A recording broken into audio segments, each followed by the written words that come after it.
Finally, one of those. Box number 2, boys. Oh, yes. Decent. That's even nicer than I thought it would be.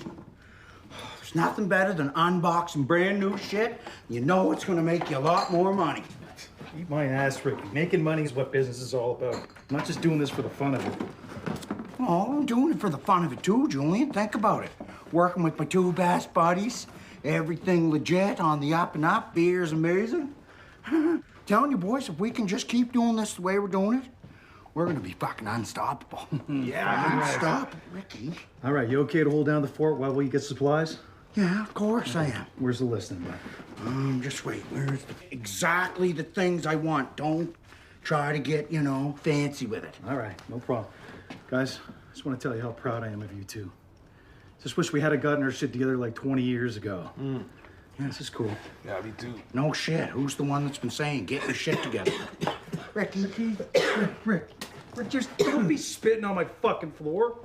Sorry, man. Clean that up. Fucking inside, 'cause your place looks fucked. Ricky, big fucking to chill out. You know that, right? I know, but my brains are telling me to smoke more. And they're the ones that make the talk, right? Oh, let's go. Come on. What the fuck is going on here? Candy took the day off work, so she's gonna come get supplies with us, and then she's fucking taking me out for lunch to talk to me about something. Oh, fuck. I swear, man. She's fucking breaking up with you. What do you mean? Think about it. She needs to talk to you, lunch. That's breakup shit. It's just a matter of time anyway, I guess. You think so? Well, look at her. She's a good-looking chick. She's rich and smart.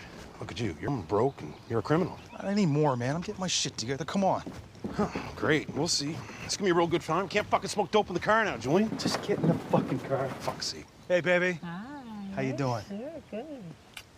Right on. What the fuck does she want? Jesus Christ. Ricky, ignore her. Don't even fucking talk to her. Well, I should at least see what she fucking wants. Get in the fucking car.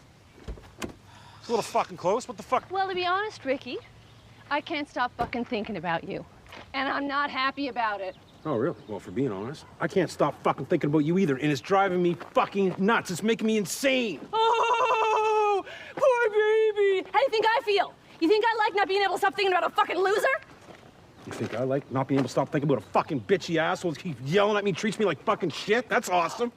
Well, what are we gonna do about it, Rick? I don't know. We're not getting back together, are we? I don't know. Maybe I Well, fucking let's fucking do it then. Let's fucking get back together. That'll be a great news!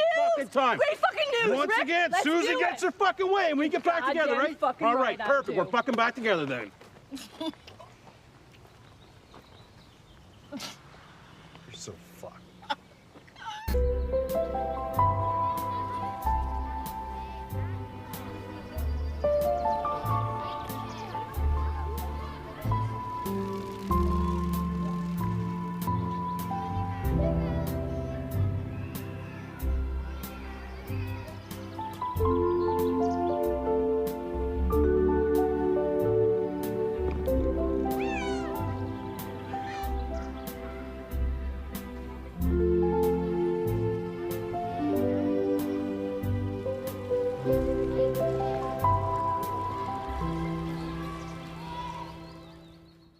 Fuck's sakes. Fuck.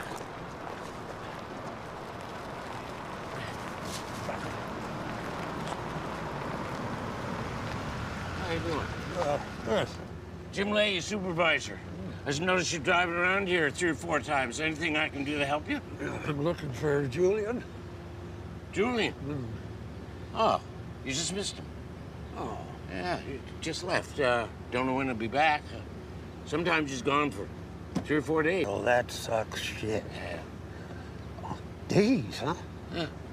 Listen, I'm a good friend of his.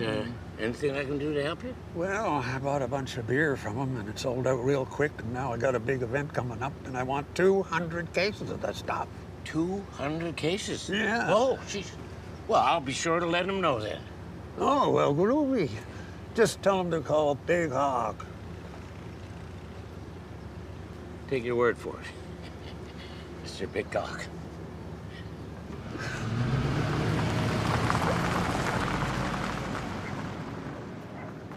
She gets supplies with us all the time, you know? All right. This wine stinks, so how do people drink wine? Stink, it's good. Is it? Yes. Makes you do crazy shit. enough to try some wine then. What the fuck is she doing? Stringing them along. Ridiculous. Baby, you're so suspicious. All right, one of these right here. Why don't you use the organic kind? Well, this is the one on the list, and that's almost twice the money, so get this one, I guess. Yeah, but the organic kind is grown without GMOs and disgusting spider DNA, right? Well- You sell the beer for more.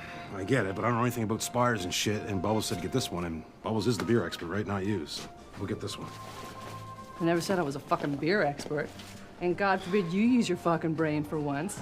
I don't need to use my brain, though, right? Because we have a list. That might be the dumbest thing anybody has ever said in the history of the world, Ricky. Actually, it's not. It's not even the fucking dumbest thing I've said today, so wrong again, Susan. Jesus fucking Christ. Here we fucking go again, aren't we? Yep.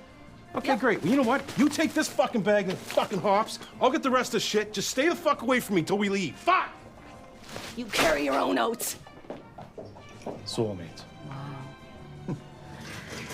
Where'd George put the drone thing, Randy? You don't need the drone, Mr. Leahy. Look, George is right, Randy. The boys are up to something. You gotta stop this, Mr. Leahy. You're gonna get pulled right back into the shit abyss. I'm not gonna get sucked back into the shit abyss, Randy. Look, there's something going on, and that's for... Guess what? Today there was a shady-looking guy driving around the park looking for Julian, wanted to buy some fucking beer, Randy. Is that not shit abyssy enough for you? Jeez, Mr. Leahy, maybe he was just trying to buy some more beer. Did you ever think of that? George is... Those boys have been keeping their noses clean. Those boys have had shit-encrusted noses ever since you were this high to a shit-a-pillar, Randy. And what about the fucking gunfight? What about that, huh? They were protecting themselves. Randy, what are you trying to tell me? I think we should bury the hatchet, Mr. Leahy. What? And maybe try to work with those guys. Work with them? Are you nuts? Well, being part of a beer company might be fun. And plus, it's better for Sunnyvale if everyone... Yeah, I don't know. Mr. Leahy, please, just come talk to Bubbles with me and see what he's got to say.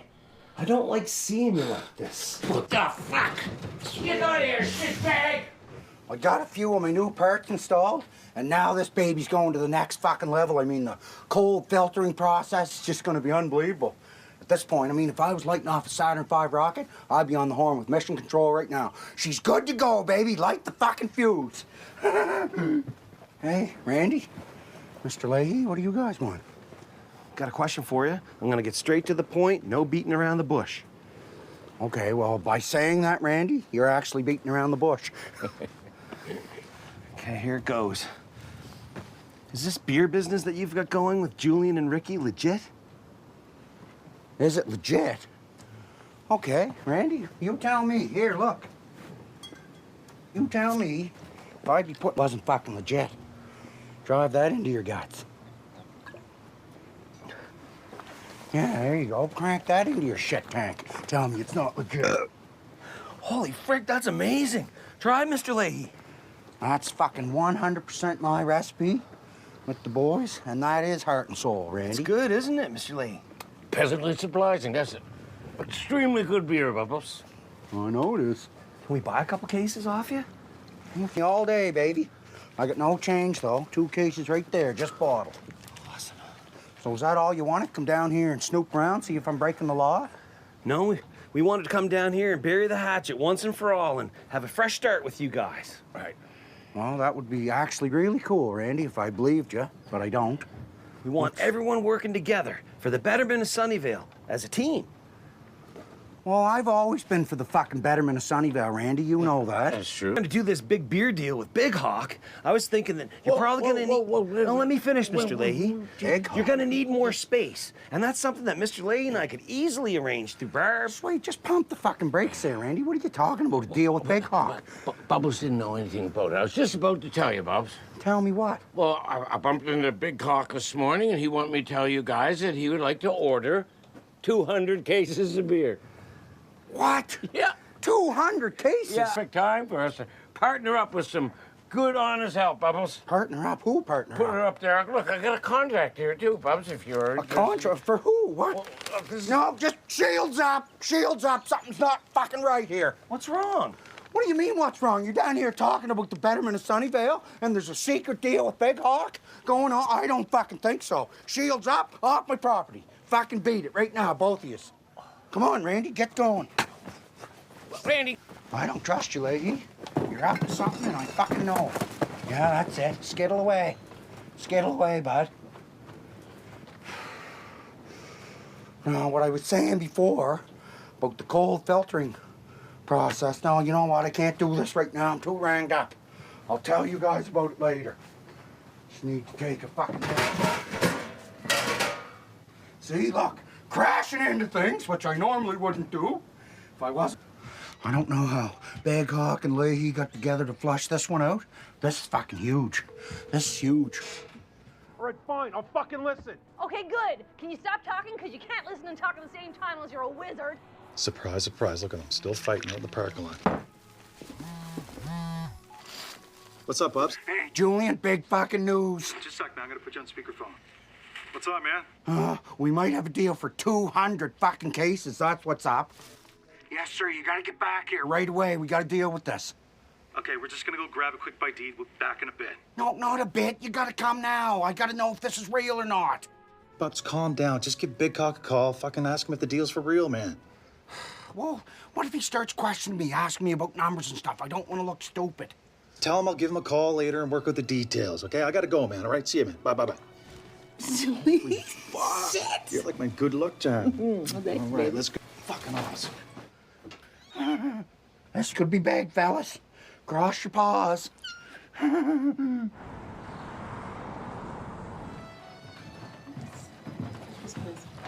Oh, here they come. Hey. Hey. Is everything okay? Yeah, everything's great.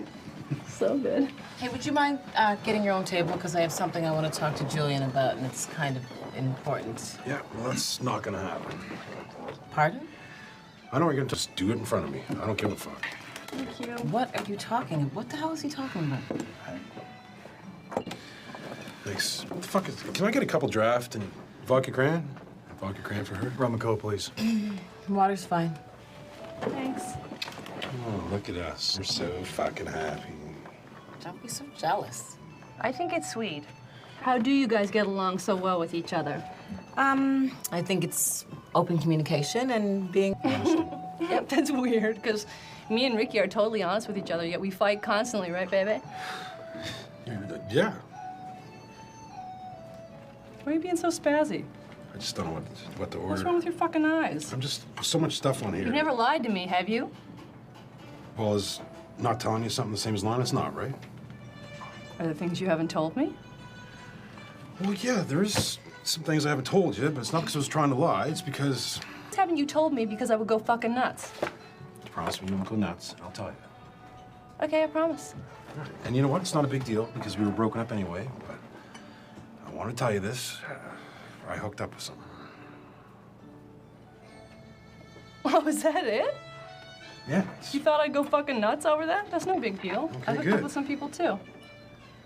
Who? Doesn't matter, does it? Actually, you know what? It totally does. Were they bigger than me, though? Oh my God, Ricky, seriously? It's not like I'm gonna ask you if she had nicer tits than me. Did she have nicer tits than me? Not really. You know, I'm an ass man anyway, so... Oh, so she had a nicer ass than me?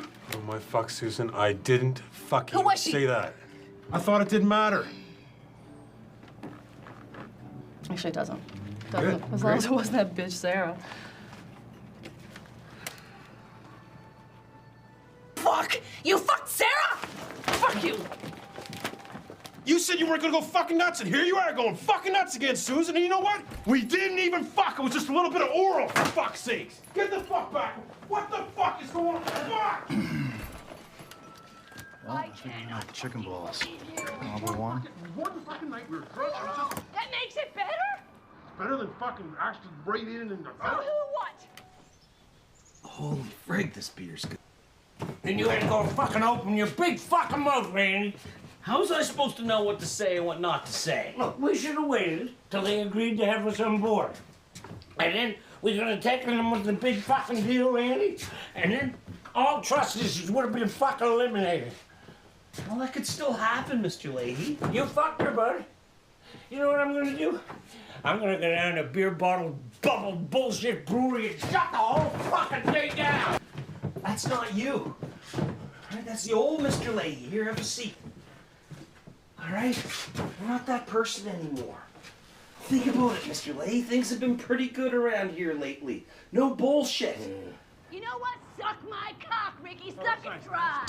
Did she just tell him to suck her cock? Yeah, she says it all the time. Wow.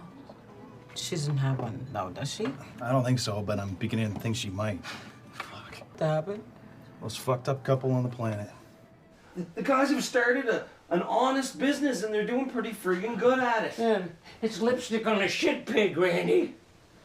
Mr. Leahy, let's just leave them alone, okay? And enjoy each other. Alone, no one else. Oh, there's nothing better than a day near the beach with a drone. You should see the footage. I even got some nice speedo shots of these French fellas for you guys. What are you guys doing? Just trying to have some alone time here, George. Freedom 35. That's smooth. Yeah. The three shitketeers have started their own beer bottling brewery. Randy and I went down trying to get involved, but Bubble shut the fuck down on us. Surveillance from the inside. That's brilliant, Jim. I'm not doing surveillance from the inside, George. A legit business, and we would like to be involved with it. Build something for the park, for the future. Right. Everyone working together on one team. He's not serious, is he, Jim? Legit? You think they're just selling beer down there? Give me a fucking break. Well, I've got no reason to believe there's anything more. That's why you're an assistant trailer park supervisor. And Jim and I were police officers, Randy. Well, you're not anymore, George. Randy! You're siding with him? I'm not siding with anybody, Randy. Look reality in the bum cheeks, Randy. Think about it for a second. Why wouldn't Bubbles want us to get involved in his business? Because you're drunk, Mr. Leahy. Frig's sakes. Frig off, George. You want to get involved, Jim? We can very easily make it. Don't mind, Georgie. I got a few ideas if you're ready to listen. So, how do you think our relationship's going? I think it's going great, but, you know, if you don't feel the same way as me, you know, that's fine. I get it. I totally get it, Candy. Julian, what? Get what? Get what? You know, look at you. You're beautiful. You're successful, smart. Look at me. I'm a loser compared to you. Julian. You know, you got smart friends. You might not get it. I understand. What are you talking about? Understand what? All right. I was talking to Ricky. He said you were probably going to dump me during this lunch. And, you know, I'm just paranoid. I don't know what to think here. And you're going to listen to that guy? Julian, look. I didn't bring you here to break up with you. I brought you here to ask you to marry me. What? Yes. Julian, will you marry me? Are you fucking serious? Yes. Look, I don't want to lose you again, baby. What do you say? Yes, of course I do. Yay! Mwah. Fuck, I love you. You too. Get married, man. Yeah, right on. Cheers, baby. Cheers, baby. Fucking something else. Wow. That's the operation in a nutshell. I'm confident I can deliver. Oh, that is some good. Now, consistency is key. You keep it consistent, and it'll continue to sell. What more can I tell you? You've got a good thing going here, real good. Well, you don't have to worry about a thing, Big Consistency. That's what people around here call me. Bubbles Consistency. Look, I'm very, very happy to be doing business with you, Big Hawk. Look, if things go good, I might even let you start calling me just the Hawk. Well, that would be awesome. That would be awesome. Big Hawk's out. All right. Yes. Yes, did you guys fucking see that? Holy fuck. Come on, Julian, call me back right away. Holy fuck, the deal's real, and it's done, baby. You should have saw me fucking and wheeling dealing with Big Hawk. It was unbelievable. Sir, Just hang on, I'll call you back. is your name Bubbles? What's that? Is your name Bubbles?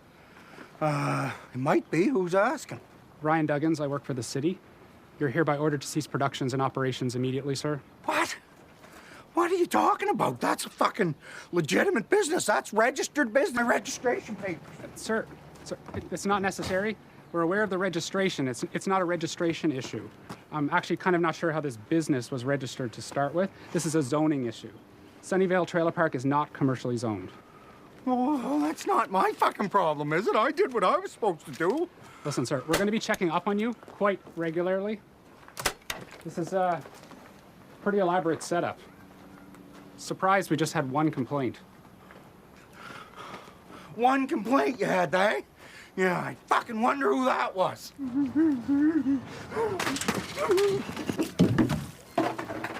Fucking dirty son of a whore. Couldn't fucking leave well enough alone. You had to come fuck everything up for me, didn't you? Well, I don't know what the fuck you're talking about. Oh, yeah, you don't know what I'm talking about.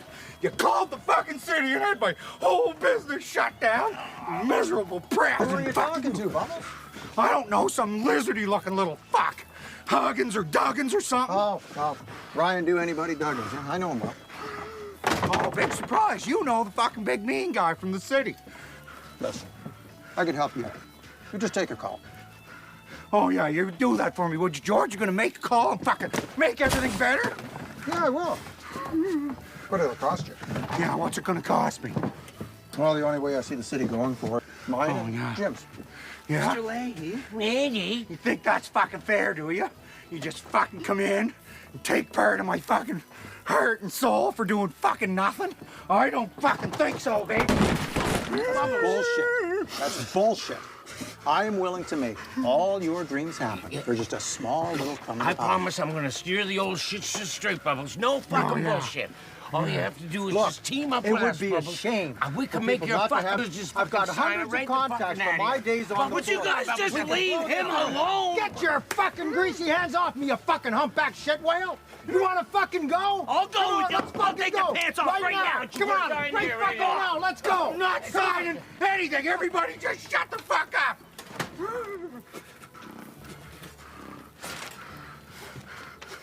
These are your options, Bubbles. Take it or leave it. You know what, George? I'd rather have no fucking business and still have my fucking friends than team up with you fucking shitballs. Fucking assholes. Here, Randy, I knocked your burger. Here, sorry, here. Have another one. I'm sorry about that shit. Bubbles! Frick off! Freaking perfectly good burgers. You sure you won't consider, Bubbles? Jim, we'll work on it. Doc, hey, it's Bubbles here. Listen, I got some bad news. I know I told you my middle name was Consistency. I should have told you my middle name's the big fucking letdown guy. I got shut down by the city. I'm not going to be able to deliver that beer. I'm sorry, bud. The Hawk. Get over here, man. I got some good news. Yeah, well, we got to have a business meeting, Oh, Julian. we're getting right drunk now. tonight and celebrating, buddy. I don't think... A minute. Fuckbrains got engaged. Ricky, what the fuck are you doing? I wanted to tell him myself, man. What, engaged? What do you mean? You got, like, to get married? Getting married, man. My fuckball. Congratulations. A little bit sudden, don't you think? Sudden's one word. Fucked is another one. I don't think it's fucked. I think it's romantic. Yeah, romantic. You know what's not romantic? The thought of you banging Sarah going around and around in my head. Oh, Jesus fucking Christ. You just gonna keep bringing this up fucking constantly? You just told me about it, and now, you know, I thought I could deal with it. I don't think I can. What the fuck am I supposed to do? If you can't fucking get over it, then maybe we should move on. Yeah, but I want to be with you, Ricky. I love your dumb ass, you fucking idiot. Maybe if you committed to me, I could get rid of these images of her blowing you and you God. mowing down on her dirty red box. So what the fuck are you saying? That if I commit to you, we get married and engaged and shit, that you can finally forget about this shit? Yeah, maybe I am. Oh my fucking God. That's all it's gonna take, is it? Will you four to be fucking married to me? Ricky? Yeah. Yeah, I fucking will. Oh, great. Then I guess we're fucking getting married then, aren't we? Yeah, I guess we fucking are. All right. This is gonna be something, isn't it? Yeah? Bucket!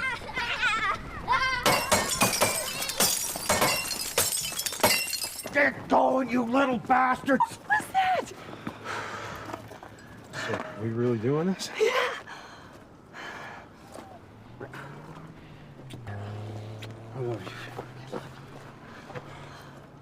that really just fucking happen? Unfucking believable, isn't it? Baby, Yes, it is. let's go make this official. Come on. All right, okay, just give me 1 second. So what you want to talk to me about, buddy? Nothing, Julian. Just go. Just go. Are We'll you talk sure? later. Yes. All right, okay, you sure, buddy? I mean, best man? Huh? Fuck, man, I thought you'd be happier. I'm happy, Julian. Sure? Yes. See you in the morning, man. Yeah, you just go. I'll deal with everything. You guys just go enjoy your engagement, banging.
Boys.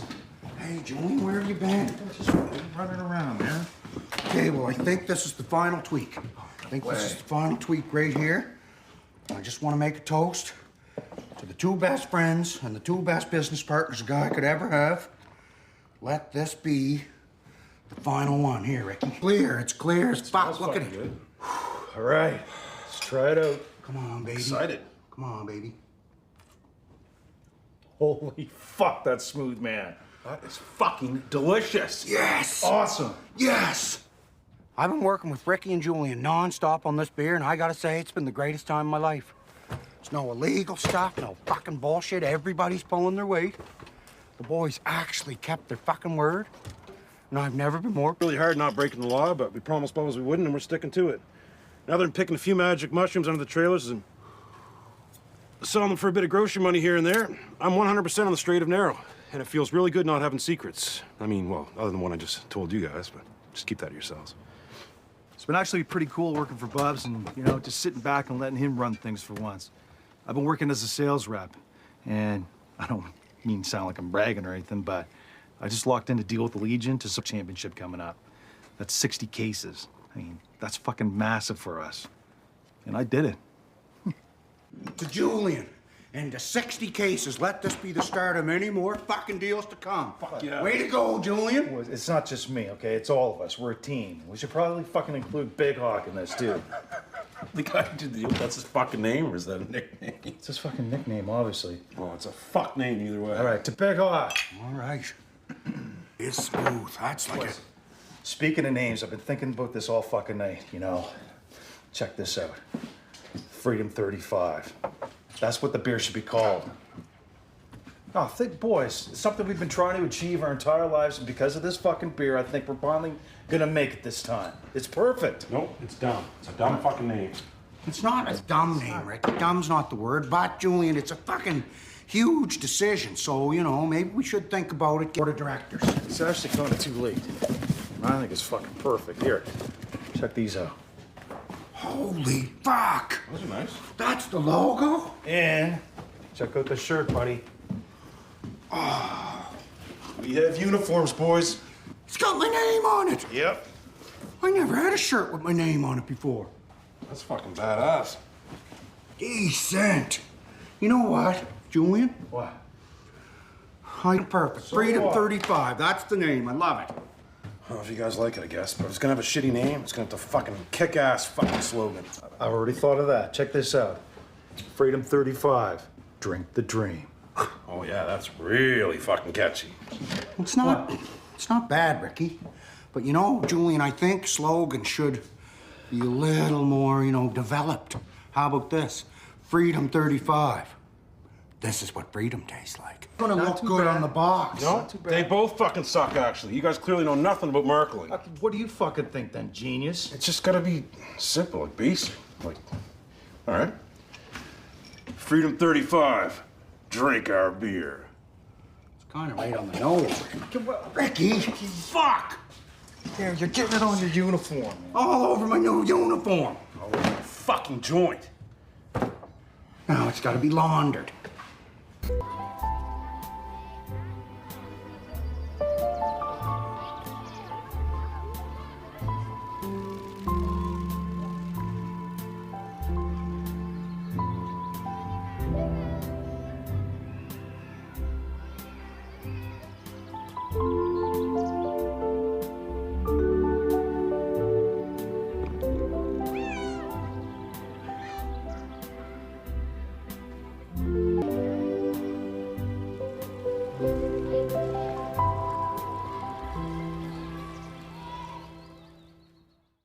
Like it hurt or soft? Ricky! Hurt or soft? Fuck off! Was that too much? Just fucking around, boss. I'm trying to fucking focus Okay, here. no, I'm not gonna bug you. It's all good. Rick, put the beer clock down. Stop fucking around, okay? We got a big day ahead of us. We all need to be focused. No shit. Don't worry about me. I'm fucking razor focused, bud. Yeah? Yeah. What's the shit done, boys? Yeah. wrong? Just to be clear again, we've got to go to Reggie's, pick up all the bottles, get back here, do all the bottling, all the labeling, and get to the Legion for 5, or else Big Hog's gonna be pissed off, and so will I. So let's get this done. It's pretty much what I fucking said. No, it isn't. You all set, Pops? Yes, just remember, I've got no power steering, no power brakes. Take it fucking easy. We were able to buy my truck back from the pawn shop, except the dirty cocksucker that runs the place sold the god. Not a big deal. You know, if the business keeps growing the way it has been, I'll be able to put a brand new engine in it someday. Hopefully. Here we go. Ricky, slow the fuck down. All right, and we're off. Randy, you gotta admit, bud, you got a gift. And I'm telling you, we go back to that track. You use your old fucking noggin, we're gonna win back all. We? You lost the money. We talked about this. We're never going back to the track again. If you go back to the track, you're gonna lose. At the horses and me, Mr. Leahy. Randy. Gentlemen, I took the liberty of making a few purchases for the company. I see. We're gonna have to up the surveillance if we're gonna take those guys down. Who said anything about taking those guys down? Since Julian got out, they haven't even... Am I missing something here? Yeah, George, maybe we are missing something. Because every time we kick the old shit hive, the old shit breeds swarm the shit out of us. Yeah, George, we're really not interested. Just let them make their beer. Please, tell me you two don't actually believe that's all they're doing down there is making beer. Please tell me you're not that stupid. You're always talking about shit, Jim. Why don't you wake the fuck up and smell it for once? Goddamn idiots! Boy, we got a problem, Ranners. What the fuck's that? I don't know, it's some kind of robot thingy.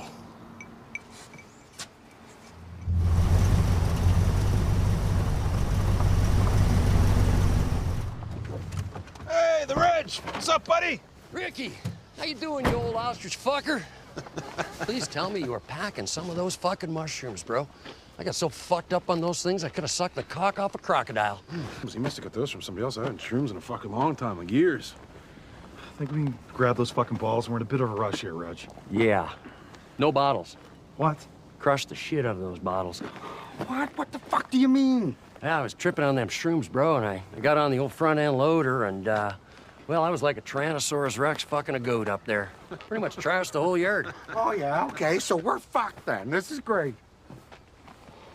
You know, calm down, buddy. I mean, I feel slightly. To the recycling depot, they got a shit ton of bottles up there. Jesus Christ, Reg, we were coming to you because you said you'd front them and get you back later. This is fucking great, Julian. This is great. There's no way we can do this by 5 now. We're fucked. Hey, calm down. Still do it on time. How, Ricky? Fucking good old-fashioned ball drive, that's how. Around at my hockey kids, we can fucking do this. Okay, let's go, Julian. Let's get it going right now. Okay. Let's go. Bottle drive. Ride with me. We'll figure this out. Some of the mushrooms, no. A shit ton of them. I gotta keep it on the fucking down low. I got some guys. We can move that shit, buddy. Let's do a deal. Come on. I can't do it. Look, it's kind of like my retirement, whatever. I could sell a little bit here and there for some money when I need it, but I can't get anything illegal. I promise, Paul. Shit, Tiger T-Band. Honk! I'm coming. Let's go, Ricky. You said bottle drive, not bottle sit in the fucking junkyard where there's no bottles. I get That's it. your fucking crazy friend smashed them high on mushrooms. I got some Japanese. They will pay top yen for this kind of good shit. Don't forget that. Top what? Top yen, baby. Top yen. It's good yen. Top yen. Yen's good. What's a top? Top yen. Okay. Young chow yen. Honk! Seriously. Tiger teabagging fucker. You know what can't means to Reggie? What? It means can. Kids, let's get some bottles and follow my leaf and let me do the talking, because rich people are fucked. How you doing, darling? We're on a little bottle drive trying to raise some money for these poor little girls. They need braces. Their teeth are fucked. Got anything you can help us out with? No, please get off my property. Well, thanks for your cock-sucking support. Fucking rich people. Make me sick. Hey, bud, I'm just raising money for the kids. Do you got any empty beer bottles kicking around? Do you got any fucking booze here at all that you don't want? No? Oh, for fuck's sake. Fuck off then. That sucks. Julian. What?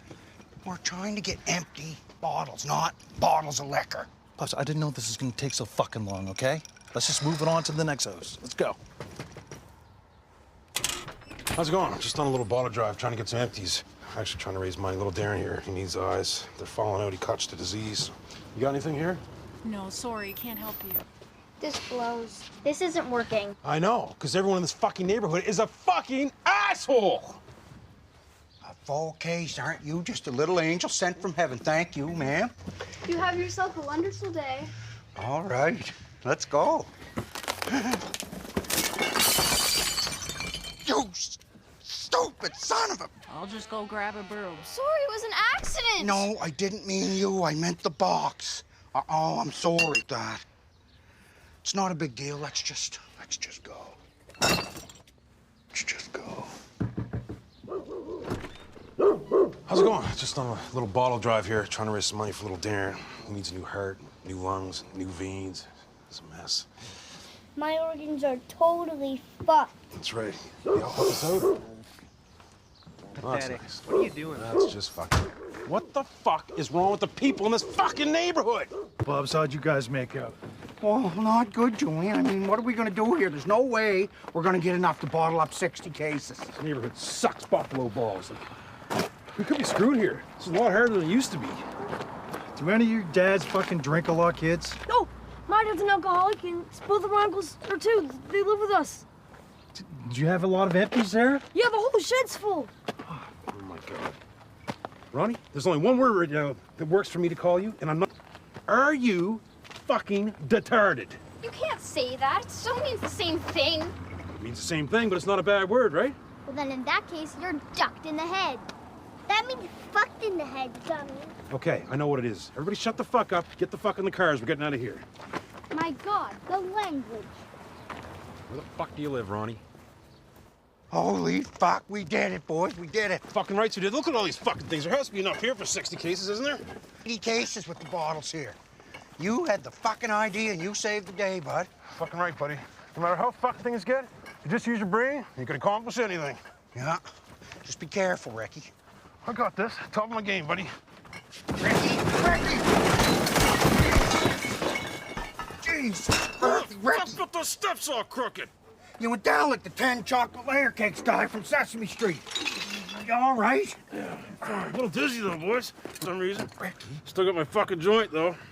Ricky. Holy fuck. Oh. Ricky, uh-oh. That's fucking weird. Why the fuck is my sweat red, boys? I'm gonna have to go take a piss or something. Ricky. Good job, Ronnie. Keep them flowing. Normally, I wouldn't allow kids anywhere near the open liquor bottling stage like this, but a lot of the bottles we got from Ronnie's place are full of all cigarette butts and lactics. So I just thought it was better to just put Corey and Jacob on that station. This beer's fucking delicious. Jesus, Murphy. Can you guys not show that, please? Maybe just cut that off. We're gonna have to hurry up with this. We're running out of time here. Can you just hold still, please? This isn't working. It's still bleeding, Dad. It's just a little cut. Jacob, hurry the fuck up with the duct tape, would you? No. Correct. It won't, Jacob. I'm gonna have to borrow part of your shirt too, bud. Thinking, dude.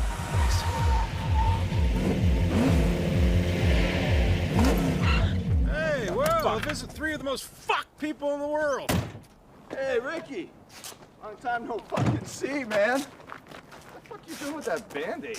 Getting ready to ram it right up your ass. Hey, word on the street, man, is you're sitting on a shit ton of shroomies. Now, is that true? Is that right? I'm standing, as you can. That's cute, man. But you see, Reggie told me. He says you got a whole bunch. We'd be real interested to take them off your hands, if you know what I mean. No idea what you're talking about, bud. Are you saying Reggie's a liar? Is that what you're fucking saying here? No, I said I don't know what the fuck he's talking about, so call it whatever the fuck you want. Look, man, will you just fucking listen to me for a second, all right? Now, Terry and Dennis here got a really good connection back in J.A. fucking Pan, man. And we want to make them happy.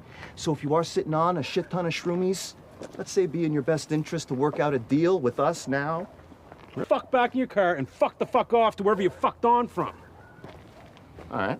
That's what we'll do. Perfect. No problem, man. All right. No problem at all. It's very unfortunate for you, but not a big fucking deal, Ricky. Fuck is that supposed to mean? Unfortunate for me. High-res surveillance. This thing flies high enough that the boys are none the wiser. I wish I had this fucking thing years ago, Randers. Look, George, this is really impressive. Confident that there's something illegal going on there. Wouldn't you say, guys? We don't know that for sure. Plus, we already told you that we're not interested if they are. Right. That's Tommy Rector, a.k.a. Tommy Bean, but I don't recognize the other two. Well, I do. That's Dennis and Terry. Those are Cyrus's old shit buddies. Last time we were in the park, they shot it up real fucking good with machine guns. Well, let's see where they're going, shall we? Well, you can follow them At a range, Jim. I don't think we should be following them out of the park, Jim. Mandy! Ricky, was that Tommy Bean? Yep, and Dennis and Terry were with him, too. What the fuck did they want? Fucking Reggie told me I had a shit ton of mushrooms. They were here to buy them. All of them, one-shot deal. What do you mean, all of them? How many? You don't got any, right? Ricky? All right, fuck, Ricky. All right, Julian, I'm gonna be totally fucking honest with you. Corey and Jacob managed to get their hands on a few that I took, which makes it not illegal. Oh, for fuck's sakes, Ricky. How many's a few? All right, boys. Last labels are just going on. Let's get these dirty whores on the truck. Get the fuck to the Legion. Michael Jackson. Bowles is gonna lose his goddamn fucking mind. Don't tell him. Don't tell him. Fuck's sakes, Ricky.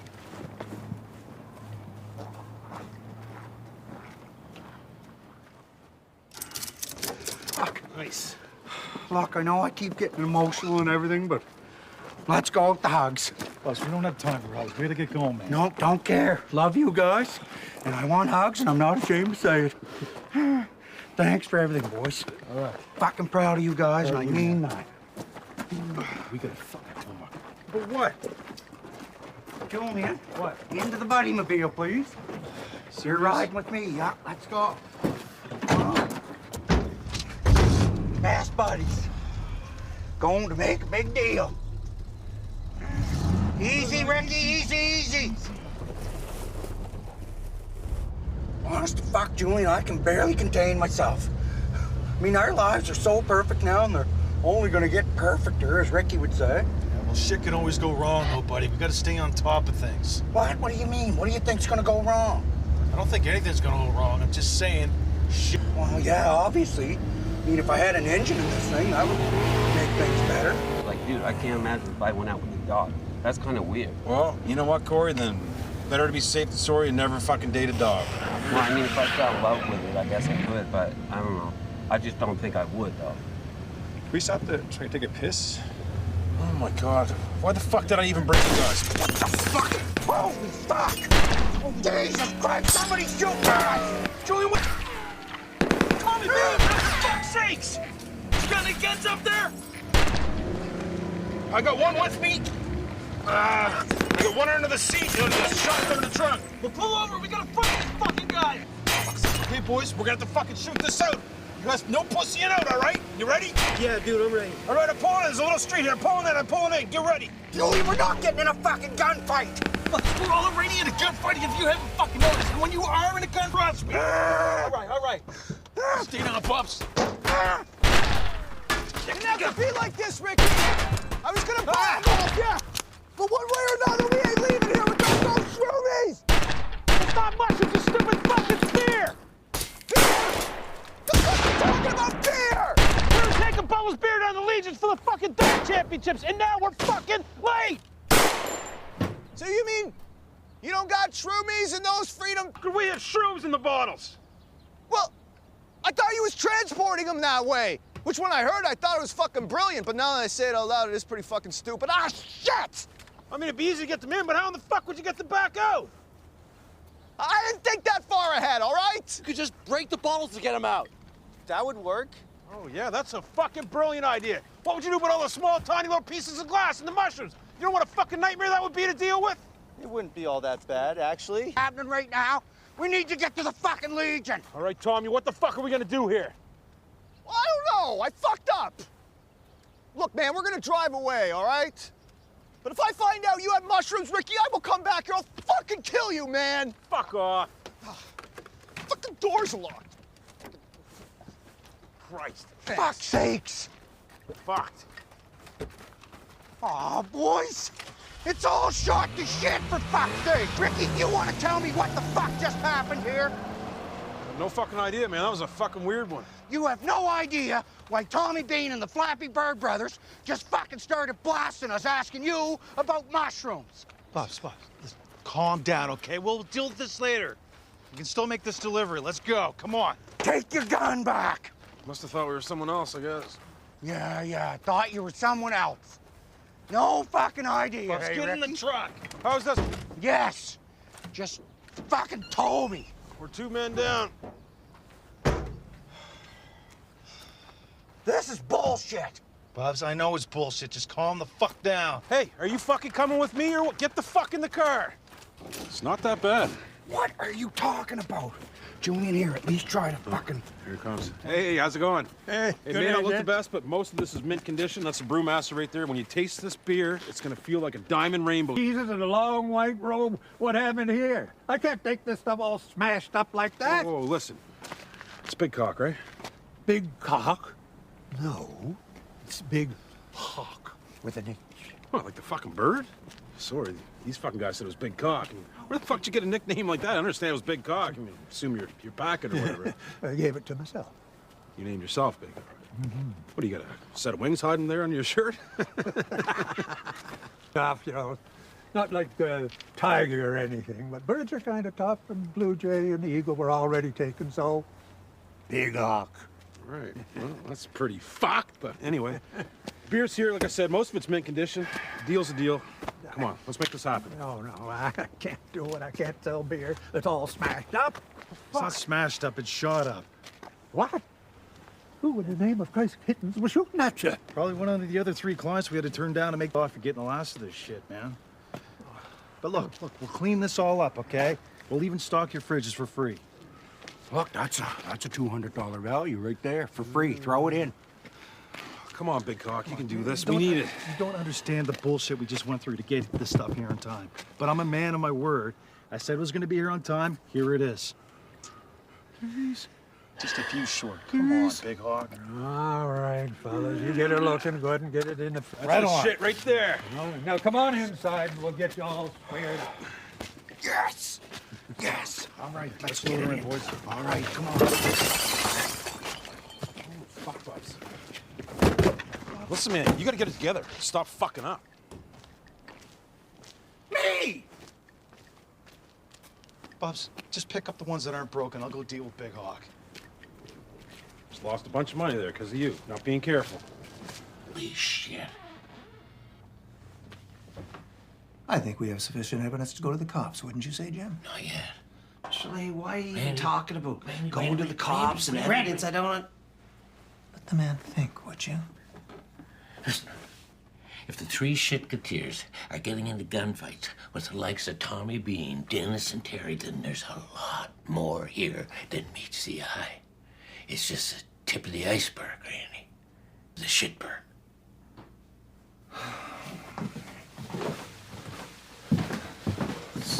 Yeah, jack it, Bubs. Jack that crow. Come on, Hope he doesn't blow all over you. Ricky. Come on, Bubs. Don't be pissed, man. I'm sorry. I'm not pissed, Ricky, but it's just like, what's the fucking point? Seriously, what is the fucking point? Well, I guess the fucking point is that I promised you I wasn't gonna break the law. Groceries and shit, then that makes it not that illegal. Imagine if this was 6 months ago. I definitely would have been selling them like fucking crazy. So this kind of means that I'm getting a little better, doesn't it? In a weird, illogical, fucked up kind of way, sort of, Ricky. It's just like, Ricky, we're so fucking close. Like, we're so fucking close to being set up. I can fucking taste it, and then you'll never have to sell any amount of grocery mushrooms ever again. Bear with me when all that good stuff happens. And then it's not even worth it to me. I'm sorry, and I want to be right there with you. Just don't give up on me. Ricky, if I was gonna give up on you, I probably would have did it one of the other 1,000 times that you fucked up. Hey, get my belly, will you? Come on, needle it. Ricky, belly getting's not something you ask for. Belly getting is something that you earn. I just got off the phone with Big Cock. He said he was really impressed with the customer service. Beer's going great, man. People are fucking loving it. Yeah, and he wants more. Fucking awesome, All right, boys, put it in. Boys, can we just get this back on track, please? Fuck yeah, we can. Let's definitely get things back on track. Okay, whatever it fucking takes. Is that? What? Ricky, Julia, is this really fucking happening right now? It's just candy. I hope she's not here to tell him he's going back to fucking jail. Ricky, why would you say that? Why are you gonna get me all worked up now? You think that's what she's doing? Oh, kissy, kissy, kiss. Oh, Julian and Candy up a tree. B-A-N-G-I-N-G. That's fucking funny, man. I don't know what it means, but that's fucking funny. What? You don't know what it means? The B-I-N in a tree, Julian in a fucking tree. No, Ricky, And he's probably fucking naked too, isn't he? What? No, Ricky, it was the other. Like a fucking bear. Ricky! Ricky, are you all right here? Who's got your belly? Who's got your belly? That's fucking funny. Are you all right? Who's that? Ricky, that wasn't even the funny part.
Yeah, I know how great it is. Okay? Ricky said, trying to hide a smile. I built the thing. I know how awesome it is. But back to the big announcement. It has to be something huge or I am going to come across looking like a fool in front of Julian and Bubbles. Why do you not tell everyone you won the lottery? Corey suggested. That is big, man. Look, Corey, there is a problem with that, see? Ricky explained patiently. I do not have any money, right? See where I am going with this?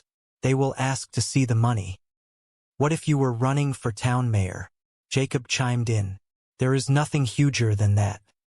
That is brilliant, Jacob, Ricky said sarcastically. Really believable. Then I am going to run for mayor of the whole country. Okay, whatever it is, it has to be something huge and you have to come in with something grand. You mean like driving a dump truck or something? Corey asked. Because that would be cool. Goodness gracious, Ricky sighed, rubbing his temples. Why did I even ask you two to help? You are too imaginative in the wrong ways. Oh, how about an animal? Jacob suddenly perked up. Yeah, man, I need something exotic, like a beautiful snow tiger. You know what? Ricky stroked his chin thoughtfully. An animal might actually do it. But a snow tiger? Seriously, where am I going to get a snow tiger around here? It needs to be an animal, something big, but something we could get locally. Got it, Corey snapped his fingers. A steak maker. What in the world is a steak maker? Ricky asked, utterly confused. It means a cow, Corey explained defensively. A lot of people are calling them that these days. Who? Who calls them that? Ricky asked. People that have too much free time, that is who. Oh my goodness, I got it. You were close too. Something with 4 legs, eats grass, and lives on a farm. A spider, Jacob guessed. No, not a spider, Ricky groaned. A spider has 8 legs. A horse. Think about it. A horse. It is beautiful, majestic, and romantic. Dude, where did you even come up with that? Corey asked, amazed. I do not know. It just popped in my head. Ricky smiled, feeling a surge of confidence. What if it was a gift for Susan? Jacob suggested, his eyes lighting up. That would make the announcement even bigger. Dude, what if it was an engagement gift for Susan? Dude, Corey gasped. That makes the announcement the biggest thing ever. But I am not engaged to Susan, Ricky pointed out, furrowing his brow. Am I? Yeah, but if you tell people you are, then they will believe you, Corey reasoned. And imagine if you came in riding on an engagement horse. Even better if you put a decorative ribbon on it. Dude, that is an awesome idea, Ricky laughed, clapping them on the shoulders. You know what, boys? It is perfect. I mean, it is a bit extravagant, but that would be a big announcement. An engagement horse. Holy moly. Meanwhile, Mr. Leahy and Randy were walking back to the park, the thick envelope of money burning a hole in Leahy's pocket. This changes everything. Randy, Mr. Leahy said, a wide grin spreading across his face. Whoa, whoa, whoa, not so fast, Randy warned, putting a hand on Leahy's arm. Do not forget, when we go back to the park, Julian is going to be very angry with us for losing that park improvement contract. Look, this money might be the answer to everything, Mr. Leahy reasoned. We could offer it to Julian. Maybe he would wipe the slate clean and forgive us. Seriously, sir? Randy asked, hopeful. Yeah. Never forget, it is partially Julian's fault we got into that mess, Mr. Leahy rationalized. Our friends are so worried about us. That is true, Randy nodded. They got us into that scheme, and they did not have to do community service. We did. That is a very good point, Randy, Mr. Leahy said. Well, what if we offered him half the money? Look, we would still have enough money to live comfortably for a long, long time. What do you think, buddy? You are right, Randy smiled. And then we would have peace in the park. Right? And a nice life. But we can never tell anybody where the money truly came from, you promise? I promise, Randy agreed. We would never be safe from Ted if we did. That is a deal. At a local farm on the outskirts of town, Ricky, Corey, and Jacob were struggling with a very stubborn, very large brown horse. Look at the beautiful grooming job on this creature's mane. Ricky admired, patting the horse's neck gently. It is beautiful. It is awesome. All right, let us get out of here. It is not moving, dude, Corey pointed out as the horse stood completely still, refusing to walk toward the trailer. Well, make it move, Ricky instructed. How do we make it move? You get in behind it and push gently. Corey, you guide the reins. Come on, let us get this going, boys. We have to get to the party. Are you sure that is a good idea? Jacob asked nervously. I heard you are not supposed to stand directly behind a horse. Just be gentle, Ricky said. Jacob, you push lightly. Corey, you lead. I will help you. Come on. Jacob, push a little harder. Show it who is directing. Suddenly, the horse shifted its weight and delivered a swift, powerful kick backward, catching Jacob squarely in the chest. Oh my goodness! Jacob gasped, falling to the dirt. That really hurts, boys. Okay. I am sorry, Jacob, Ricky said, rushing over to help him up. But man, you are gonna have to walk it off. We have to get out of here. Are you okay? I do not think I am, Jacob wheezed, holding his side. Something is wrong with my ribs. It is really hurting me. Sorry, man. Ricky apologized, feeling a pang of guilt. Corey, you help him. I will lead the horse.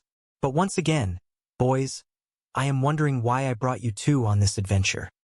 Dude, man, that was just like a wild ride, Corey said, supporting Jacob, except way more painful. Oh my goodness, guys. I think I need to go to the medical clinic here, Jacob groaned. My chest is really hurting. Something is wrong. Jacob, just take deep breaths. Okay? Ricky said, trying to keep the situation calm. You probably just bruised a muscle or something. Do not worry about your ribs, man. That horse just nudged you. You will be fine. Let us just get back to the park. Back at the park, Bubbles was driving a small, brightly painted golf cart modified into a beverage delivery vehicle. He had a speaker playing cheerful music, much like an ice cream truck. Got Ricky's beverage order all bottled and ready to go. Bubbles said happily to himself. Got time now to make a few deliveries for some extra cash. He pulled up to Donnie's trailer. Donnie was a notoriously grumpy resident, always yelling about something. Here is your order, Donnie, Bubbles called out cheerfully. Donnie burst out of his trailer, his face red with anger. Jesus, are you kidding me? I just had that driveway re-graveled. Do not park on my new gravel. Donnie, calm down, Bubbles said soothingly, holding up his hands. I will give you a free case of craft soda to make up for it. Oh, you are absolutely right, you will, Donnie yelled, waving his arms. And you tell Ricky I want those chicken fingers replaced. He took them from my freezer last Friday. Donnie, please just relax, Bubbles pleaded, handing over the heavy crate of bottles. Are you coming to Ricky's party later? I do not know yet, Donnie screamed, slamming his door shut. Okay, buddy, Bubbles sighed, shaking his head. Can you imagine going around being that angry all the time? He is going to give himself a headache. Goodness gracious. Meanwhile, Julian was pacing outside his trailer when Mr. Leahy and Randy approached, looking nervous but hopeful. Hey guys, Julian said, his eyes narrowing. Hey, can you give us a break? Mr. Leahy asked, holding up his hands peacefully. We just got home. We are trying to get our lives together here. It is about time, Julian said, stepping closer. I have been waiting a long time for this conversation. You cost us a lot of trouble. Take it easy, Julian, Randy said softly. You take it easy, Julian snapped. Calm down. I want to talk to you too. Listen, Julian, Mr. Leahy stepped forward. Randy and I will handle it. A lot of crazy things went down back then. Because of you two unpredictable individuals, Julian argued. You ruined my business plans. Well, Randy and I are willing to take full responsibility, Mr. Leahy stated firmly. You are taking full responsibility, all right, Julian nodded slowly. Yeah, because we feel terrible, Randy added sincerely. Microwave popcorn. Like, this is a bad situation, man. Oh my goodness. You are being ridiculous, Bubbles said, reaching into his pocket and pulling out a crisp $20 bill. Here, just take that. That is pathetic, Ricky said, looking away. I do not want your charity. Well, you need my charity, obviously, Bubbles insisted, pressing the money into Ricky's hand. You cannot afford popcorn. You should appreciate it. Ricky sighed, pocketing the money. Thanks, Bubbles. Suddenly, Trinity and Jacob walked up. Jacob was walking stiffly, wincing with every step, and Ricky's arms were covered in terrible, red scratches. Ricky, what in the world did you do to your arm? Bubbles asked, his eyes widening in concern. Well, that new girlfriend of yours finally tried to do you in, did she? I have been dating this girl, Susan, now for 4 or 5 months. Ricky explained, rubbing his scratched arm, and it has been great. I actually forgot how much I missed having someone to share everything with. I mean, she is a bit hard to deal with at times, but she is very passionate. But she did not do this. Jesus, Ricky, Julian said, inspecting the scratches. Look at this thing. That is a nasty cut. How did you do this? Well, Ricky stammered, his mind racing for an excuse. Me and Corey and Jacob were rollerblade skating. Actually, it was a good time. And we are flying along, and all of a sudden, boom, hit this patch of sharp gravel and we go down. Like, we went down incredibly hard. Jacob got the worst of it. It was terrible. They should not even be allowed to make gravel that sharp. Just not good for rollerblade skating, let me tell you. Yeah, rollerblade skating, Julian repeated skeptically. That is what you were doing. How and where would you guys even get rollerblades? First of all, obviously, you acquired them through questionable means. No, we did not, Ricky defended quickly. We got them at that new sporting goods store. The fellow opened it up, it was a great deal. Trinity looked at her father, then at her husband Jacob, who was rubbing a bruised rib. Dad, why are there tiny splinters and thorns embedded in Jacob's jacket? What happened last night? Those are not from gravel. Nice try, Julian crossed his arms. Tell me the truth, Ricky. Those are from a thorn bush thicket. You got chased out of the woods again, Ricky. Do not lie to me. Ricky looked at his daughter, then at his friends. The guilt was heavy on his shoulders. He let out a long, defeated sigh. Okay, you know what? Trinity, boys, I am incredibly sorry. I have been keeping a secret from you guys the whole summer. I was not upgrading my small engine repair certification, and I was not taking that crane operator's course I told you about. I was secretly growing rare botanical herbs by myself in the woods down by the old bluff. Dad, Trinity said, disappointment lacing her voice. Unbelievable, Ricky. You promised me you would stay on the straight and narrow path. I know. I am sorry, Ricky pleaded, his eyes earnest. But, I mean, it was amazing. I developed this new beautiful strain of plants with a head botanist. Incredible. I had a full irrigation system, 75 plants. It was beautiful. Some were 8 feet high. It was a masterpiece. I do not care about the plants, Ricky, Julian said sternly. And I had a one-shot backdoor cash deal. Ricky continued, unable to stop himself. If it was going to happen today, I would have been set for a long time. I could have provided for everyone. It does not matter, Julian shook his head. Anyway, last night, it all fell apart, Ricky admitted, looking down at his boots. And yes, I did take Jacob and Corey with me. That is on me. But it was not supposed to go down like that. When we got there, some other foragers had already cut down the plants. They took everything, and they set off those loud warning traps that scared us half to death.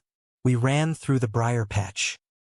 You are unbelievable, Trinity scolded him gently but firmly. How could you take my husband, your son-in-law, on a dangerous midnight excursion like that? Well, he did want to go, Ricky mumbled. He did not have to, Trinity countered. Oh sure, it is his fault. He wanted to go. What if he wanted to jump off a bridge? Ricky? Would you let him? Why would you do this, man? Without us, you guys could have been seriously hurt in the dark woods. You know what, boys? Ricky said, his voice thick with emotion. I was this close to being completely retired from the struggling life. This close. And I am going to find out who took my beautiful plants, and I am going to give them a piece of my mind. No, you are not, Julian commanded gently. It is over. The plants are gone. Leave it. I should have known, Julian sighed, turning to Bubbles. I should have known that the big announcement was going to have something to do with a failed get-rich-quick scheme. Ricky. Every single time. No, Ricky protested loudly, his pride wounded. That is not what the big, huge announcement is going to be at all. No, something totally different. Bigger than a tiny little botanical project. Okay, Julian said, crossing his arms. So there is still a big announcement, is there? And you still need all that craft beverage from Bubbles? Yes, I do, Ricky puffed out his chest. Big announcement coming down the pipe. It is huge. You are going to be amazed. Big announcement still coming. Everybody. It better be a grand one, Ricky, Julian warned. It is going to be a major, spectacular event, Ricky promised, though his mind was racing furiously. He had no announcement. He needed a miracle. Across town, outside the community service center, Mr. Leahy and Randy were finally walking free. They had spent weeks doing hard labor cleaning up the city parks, a punishment for a misunderstanding involving a seized fund of park maintenance money. "We are finally getting out today," Mr. Leahy said, taking a deep breath of the fresh city air. "You know, I hate this situation. Randy and I have nothing now. We will be starting over from scratch, but that is okay, because at least we will not be doing community service anymore. At least we will have each other." "I agree, Mr. Leahy," Randy smiled warmly. "The time working together has helped us get closer than we ever have been. I do not think our bond has ever been stronger. I just hope we can stay positive when we get back home. That is all." Just then, Ted, the corrupt park supervisor, walked up to them, a slick smile on his face. "What do you want, Ted?" Mr. Leahy asked cautiously. "We are free men now. Rumor has it that you are going to try and make things difficult for me by reporting the missing park funds." Ted sneered. "Well, the truth will set you free, Ted," Mr. Leahy replied bravely. "And I am going to bet you will not report me," Ted countered, pulling a thick envelope from his jacket, "because I am going to give you $50,000. That is for you too, some hush money. That $400,000 we seized was supposed to go to the city council for park improvements. But our department needed new computers, new landscaping equipment, and a new utility vehicle. And let us just say I made sure that money stayed with our department. So, that just leaves you two with this generous gift. So, are we good here? Or am I going to have to file complaints and keep you doing community service a little longer?" Mr. Leahy stared at the envelope, his principles warring with his desperation. "Thanks a lot, Ted," he finally said, taking the envelope. "We are more than good, right, Randy?" "Right," Randy nodded eagerly. "You understand that this is hush money," Ted warned, pointing a finger at them. "So, not a single word, or I am going to make your lives very difficult." Back at the trailer park, Ricky was standing proudly on a beautifully crafted wooden platform attached to his trailer. "Look at this thing," Ricky announced to Corey and Jacob. "I built this entirely by myself. Like, check it out. I have a wonderful kitchen setup. I have my bedroom space here. Nice flat screen television. Like, get up here and check that out. It is amazing." He patted the solid wooden railing. "All right, come back here. I have a nice seating area here. And this is incredible. I built this for little Mo for when he wants to sleep over. He absolutely loves it. All right, check this upstairs out. This is a masterclass in carpentry. Look at this patio. Got a couple of comfortable recliners here, a music player, television, a nice lamp. Made that lamp myself. A little stool for Jacob because he likes to sit close to the ground. What do you think? Like, I am living like a king." "Dude, this deck is awesome," Corey said, genuinely impressed. "I love it up here. It is so well built." "Yeah, Ricky," Jacob agreed, nodding enthusiastically. "It really is incredible." His honest, legitimate brewing business. He told them that nothing was changing for them. They were constantly breaking the law, constantly chasing shortcuts, and absolutely no one was benefiting from it. He dismantled Ricky's illusion of being nearly retired, pointing out that true security did not come from illegal, dangerous schemes. Bubbles' voice trembled with genuine emotion as he painted a bleak picture of their future. He warned them that if they continued down this path, they would eventually end up in a prison cell permanently. He described the utter tragedy of growing old and sick behind bars, alone, without family, and without their friends by their side to hold their hands in their final moments. He pleaded with them, asking them to prove their love for him by abandoning their criminal behavior once and for all. It was a powerful, heartbreaking wake-up call.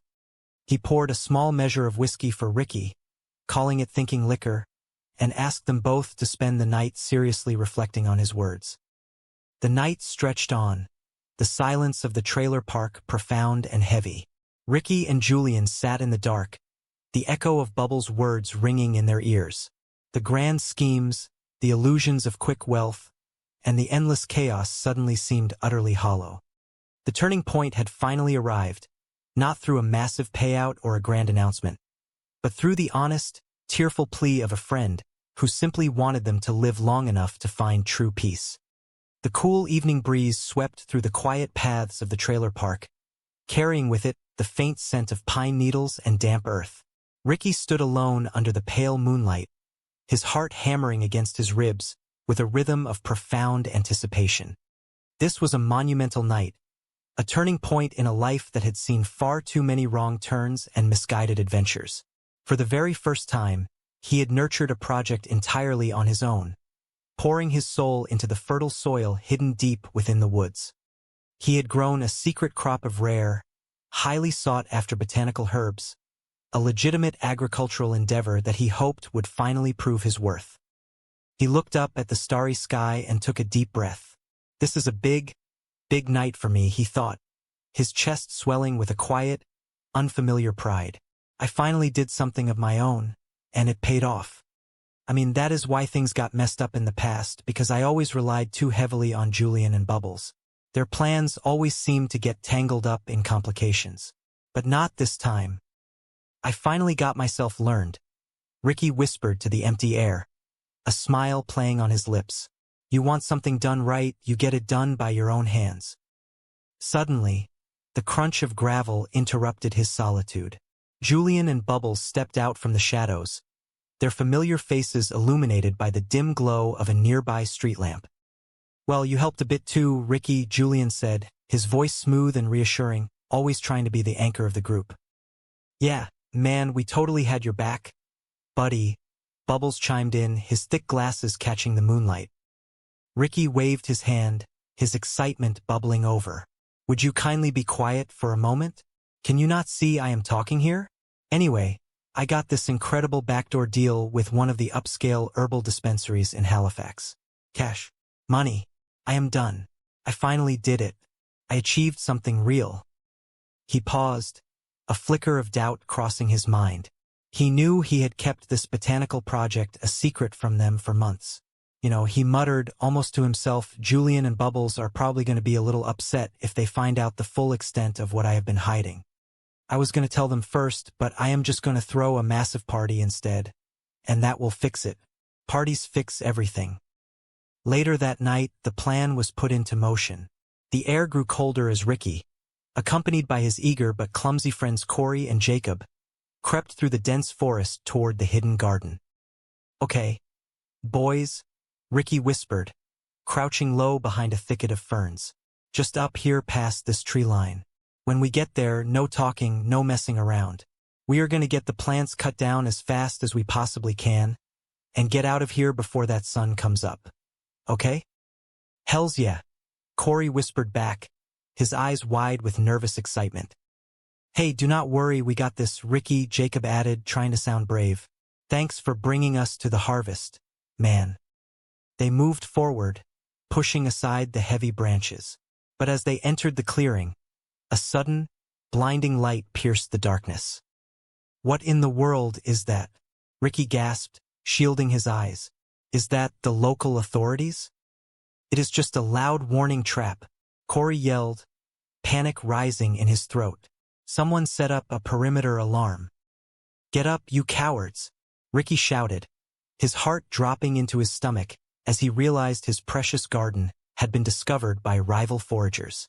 Come on, what are you doing? Get back here. The loud, booming sounds of the warning traps echoed through the trees, sending a flock of crows scattering into the night sky. In the chaos, Ricky tripped over a massive, thorny bush, tearing his clothes and scratching his arms deeply. Oh my goodness! No, no! Ricky cried out in despair as he watched shadows moving in the distance, hastily uprooting his beautiful plants. I guess I should not be surprised. Why does the rest of the world keep pushing me down? Why does nothing ever work out? The next morning, the sun rose over the trailer park, painting the sky in cheerful hues of orange and pink. Bubbles was standing in front of his trailer, surrounded by gleaming glass bottles and the sweet, malty aroma of brewing hops. He had found his true calling. Oh hey fellas, Bubbles greeted warmly as Julian and Ricky approached. What is going on? Check out the new setup. Check this out. I sold my special pizza sauce recipe to that fellow with the weird accent from the city. I reinvested every single penny into making craft root beer. Look at this. Bubbles gestured proudly to his meticulously organized brewing station. Started off slow, but I am making some decent money at it now. Look at that. Green Hero craft beverage. Selling a ton of that to people all around the park. Business is booming.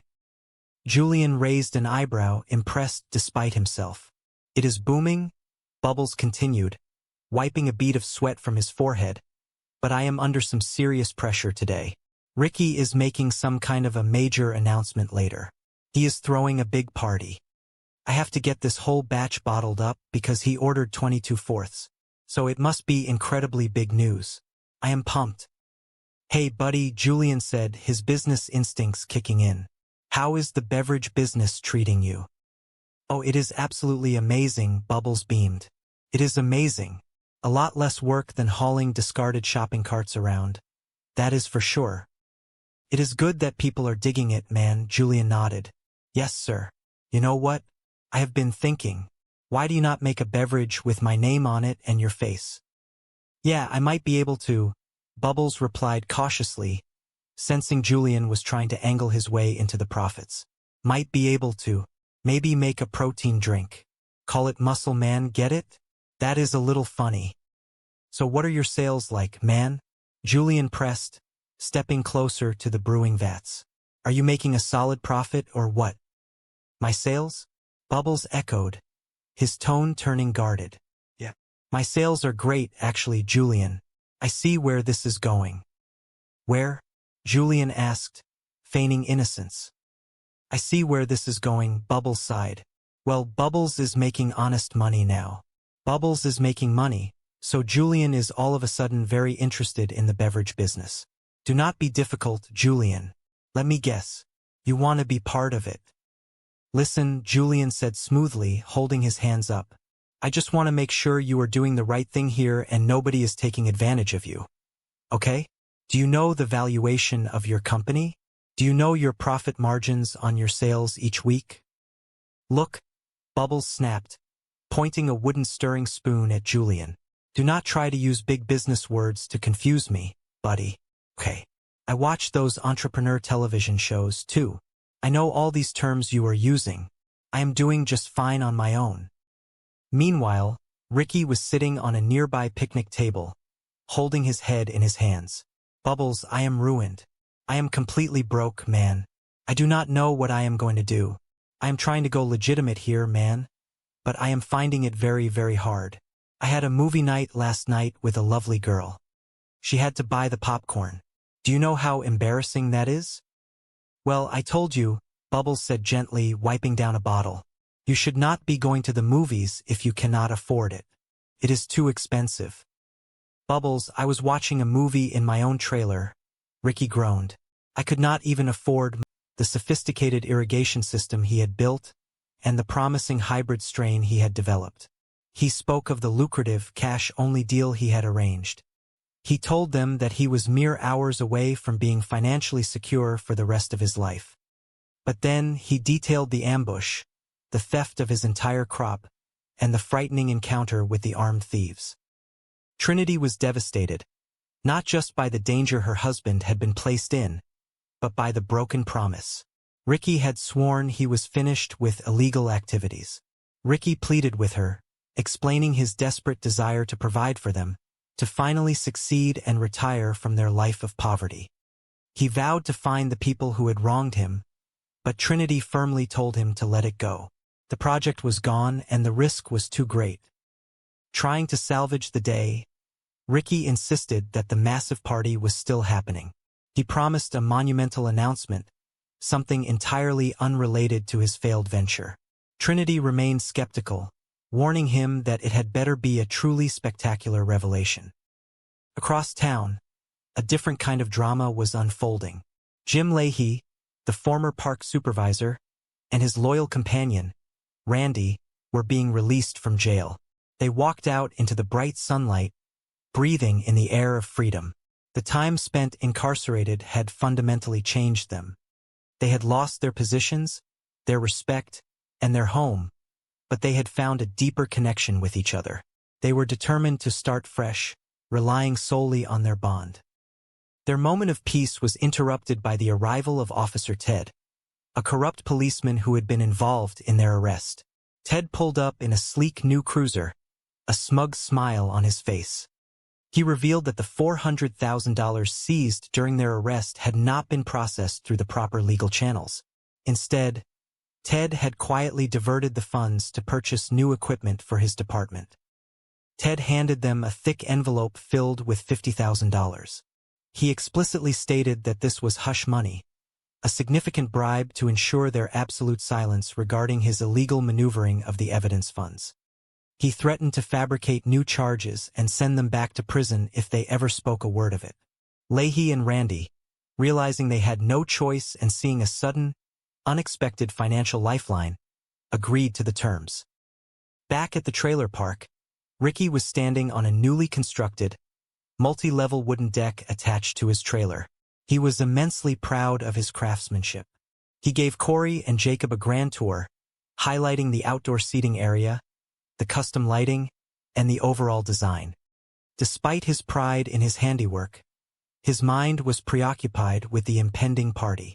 He needed a distraction, a grand gesture to cover up the morning's monumental failure.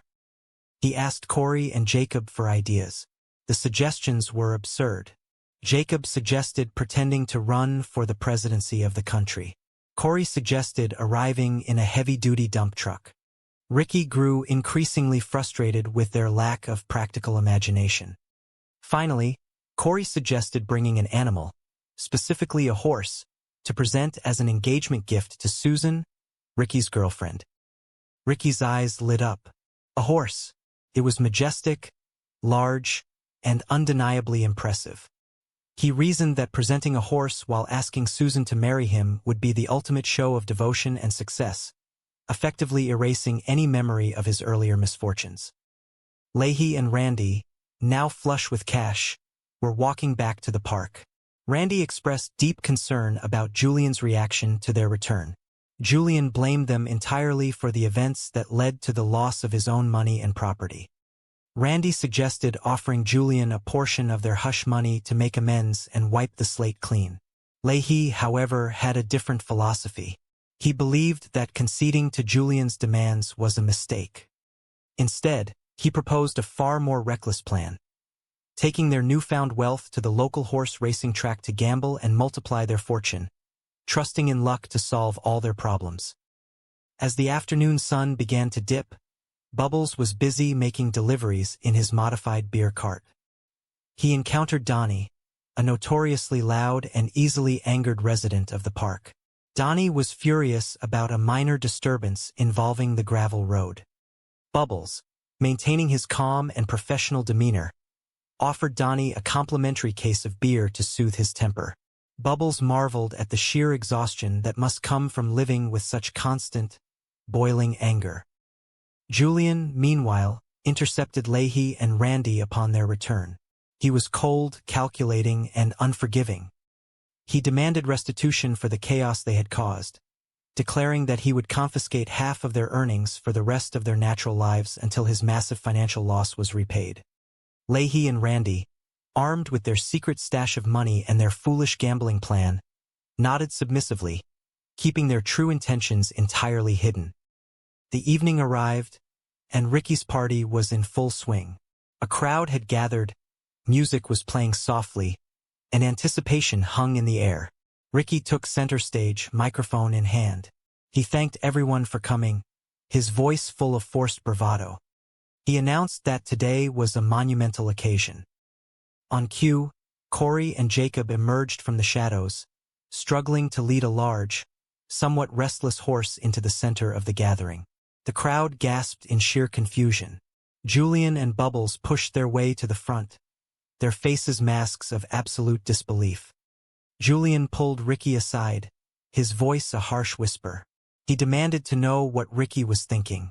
He pointed out the sheer absurdity of purchasing a farm animal for a woman he constantly argued with. Bubbles chimed in, echoing Julian's concerns. He reminded Ricky that his relationship with Susan was highly volatile, characterized by intense arguments and brief reconciliations. He questioned the logic of proposing marriage under such unstable conditions. Ricky, defensive and desperate to cling to his grand plan, argued that a massive, unforgettable gesture would magically repair all the fractures in their relationship. Just as Ricky prepared to make his public declaration, a car screeched to a halt on the edge of the property. Susan stormed out, her face flushed with absolute fury. She marched straight up to Ricky, ignoring the crowd, the party, and the horse. Her voice was loud and piercing. She unleashed a torrent of accusations, claiming that Ricky had been unfaithful and had transmitted a severe infection to her. She declared their relationship entirely over. Ricky, completely blindsided, adamantly denied the accusations. He swore he had been entirely loyal.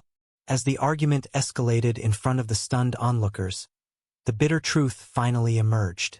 Susan confessed that she was the one who had been unfaithful. Furthermore, she revealed a shocking secret. She had been married to another man for the past 16 years. The revelation hit Ricky like a physical blow.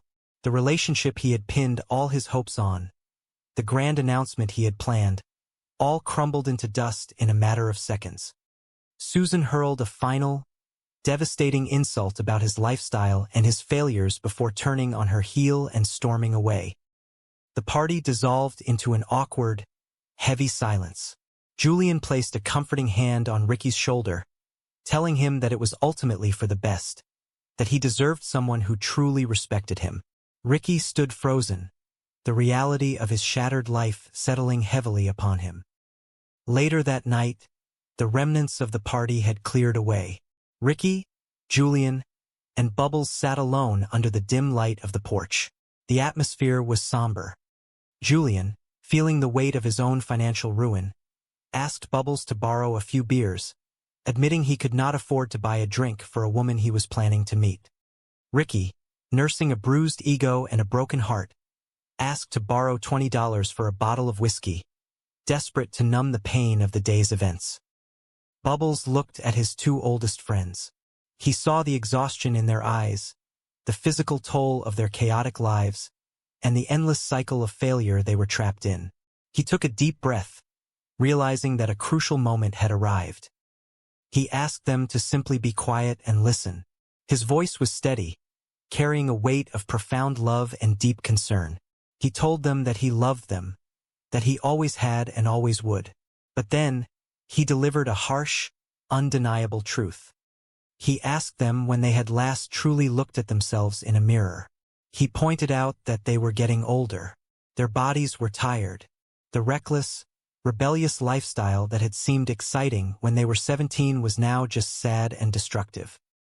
He gestured to himself, mentioning trailer park seemed distant, muted by the heavy truth that hung in the air between them. They were no longer young men playing a dangerous game. They were middle-aged men staring down the barrel of a lonely, inevitable end if they did not change their ways. "Here, Ricky, you can finish that off," Bubbles said, gesturing to the bottle of whiskey in Ricky's hand. "Consider it thinking liquor. You got any ice or mixers?" "Thanks, buddy," Ricky mumbled, uncapping the bottle. He looked at Bubbles, really looked at him, and saw the deep, unwavering love and concern etched into his friend's face. "I hope you get back, Julian," Bubbles said softly, turning back to his truck. "Thanks," Julian replied, his voice barely a whisper. He looked at the half-empty glass of rum in his hand, and for the first time in his life, he wondered if it was time to put it down for good. The night stretched out before them, quiet and still. It was the end of an era, the death of a foolish dream. But as the three friends stood together in the darkness, there was a glimmer of something new. A quiet, terrifying, but necessary realization that tomorrow had to be different. The childish games were over. It was time to wake up, to grow up, and to finally walk a path that would not lead them into the dark, but toward the light of an honest, hard-earned tomorrow. The night air was thick with the scent of pine and the heavy, humid promise of late summer. Richard, known to everyone in the park simply as Ricky, stood at the edge of the tree line, his heart hammering a frantic rhythm against his ribs. For the first time in his life, he felt a profound sense of accomplishment. He looked up at the stars, a rare moment of quiet reflection washing over him. This was a monumental night. He had finally built something of his own, a solitary venture that was entirely his responsibility, and it was on the verge of paying off in a way he had only ever dreamed of. He thought about the past, about the endless cycle of mistakes and missteps that had always seemed to drag him and his best friends, Julian and Bubbles, down into the mud. So many things had gone wrong before because their plans were always tangled, always complicated by conflicting ideas. But not this time. He had finally educated himself. He remembered the long nights reading, the careful planning, the sheer determination to prove that he could be self-sufficient. The old saying echoed in his mind, "If you want something done right, you have to do it yourself." He glanced over his shoulder at Corey and Jacob, who were trailing behind him. They had helped a little, he had to admit. He turned to them, his voice a harsh whisper in the quiet woods.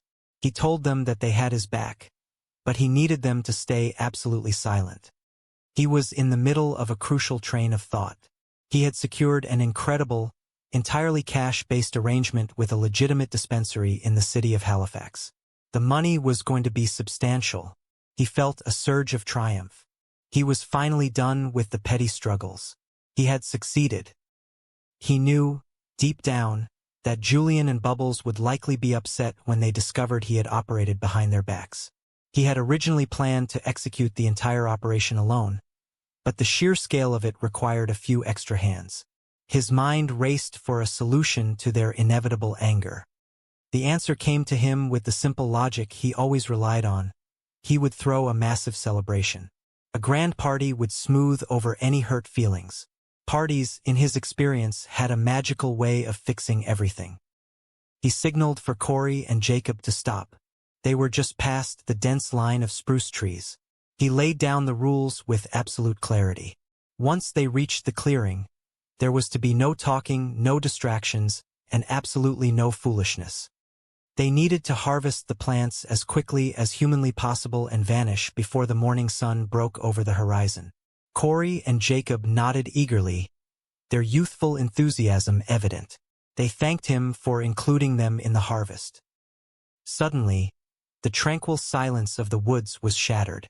A loud, sharp crack echoed through the trees. Panic flared in Corey's eyes. He asked if it was the police. Ricky, trying to maintain control, realized it was the sound of a shotgun. He ordered them to the ground, his protective instincts kicking in. Chaos erupted. Shadows moved in the darkness. Voices yelled out. Ricky watched in sheer horror as unknown figures began to tear down his hard work, stealing the very future he had just been dreaming about. The injustice of it all hit him like a physical blow. He wondered aloud to the uncaring night sky why the universe continuously conspired against him. All his effort, all his hope, vanished into the dark woods. Miles away, bathed in the warm, artificial light of his meticulously organized shed, Bubbles was in a completely different state of mind. He was humming a cheerful tune, surrounded by glass carboys, shining copper tubing, and the rich, earthy aroma of fermenting hops. He had poured his heart, his soul, and his secret pizza sauce recipe money into this new venture. He had sold the recipe to a businessman with an unusual accent and reinvested every single penny into building a legitimate, small-scale brewing operation. He held up a bottle, admiring the amber liquid inside. He had started slowly, learning the craft through trial and error, but now he was generating a respectable income. He had branded it the Green Bastard India Pale Ale. The residents of the trailer park were purchasing it in significant quantities. Business was not just good, it was thriving. However, today brought a unique kind of pressure.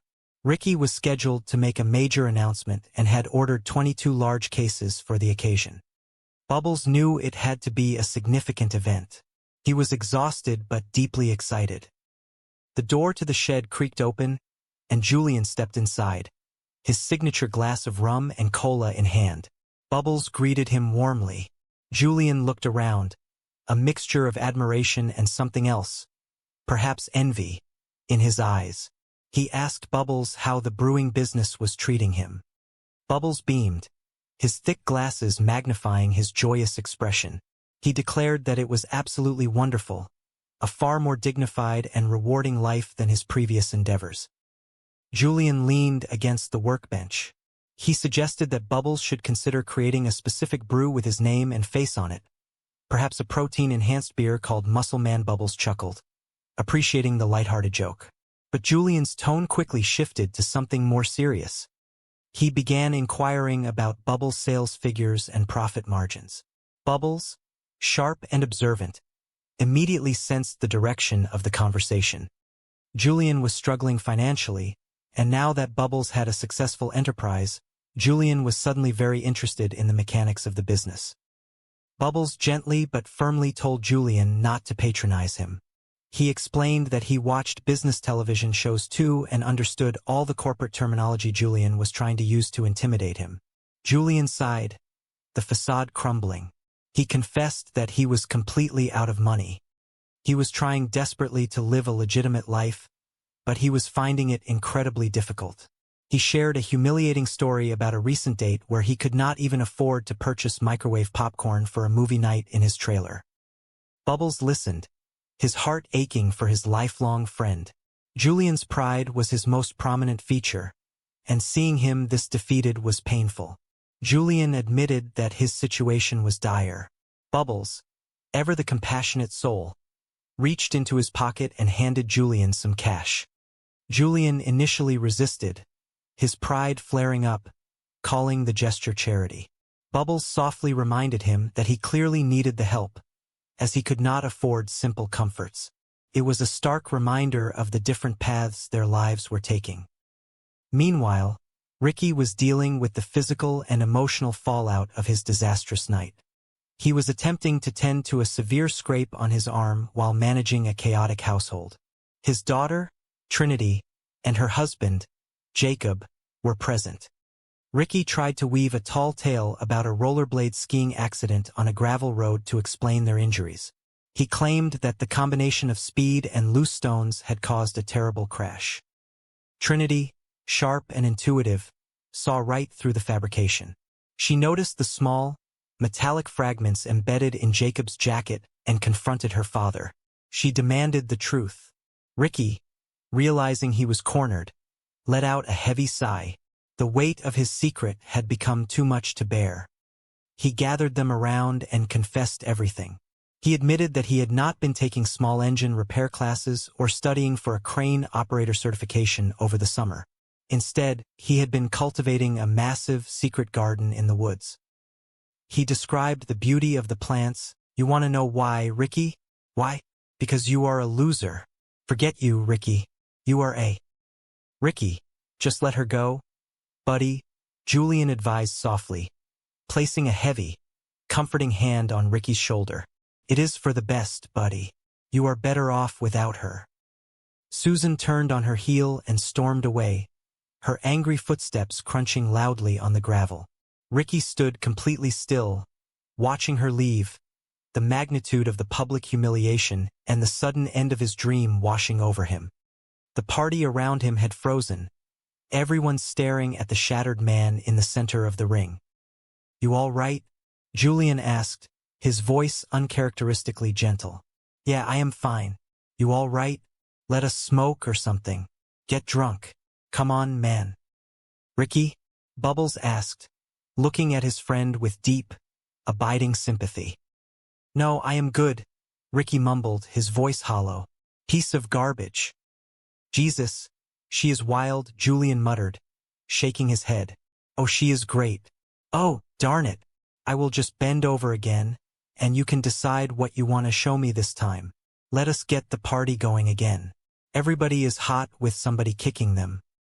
Across the park, away from the disastrous end to the engagement party, Mr. Leahy and Randy were sitting on the hood of their car, a fresh bottle of liquor sitting between them. The heavy envelope of cash felt like a living thing in Leahy's pocket, whispering dangerous promises. And what do you think, my sweet little goddess of liquor? Leahy whispered to the glass bottle, taking a long, deep pull. You know, you have no idea how much I missed you. What is that? I totally agree. Watch your step, Mr. Leahy, Randy cautioned, looking nervously around the dark park. You should never have accepted those terms. Giving up half of our wages is way more than $25,000. It is ridiculous. You have just not seen it, my beautiful Randy. Leahy slurred slightly, a confident, reckless smile spreading across his face. Thank you, man. Sit down. Look, me and the liquor, we got it all figured out, buddy. Going to take a long time for Julian to rack up $25,000 from our wages, right? So meanwhile, we can take the 25 that we were going to give that beautiful man, and we can double or triple it. We just treat it like play money. What are you talking about? Randy asked, his brow furrowed in confusion. How would we double or triple it? Horse track, baby, Leahy declared, pointing a finger toward the sky as if announcing a grand, infallible prophecy.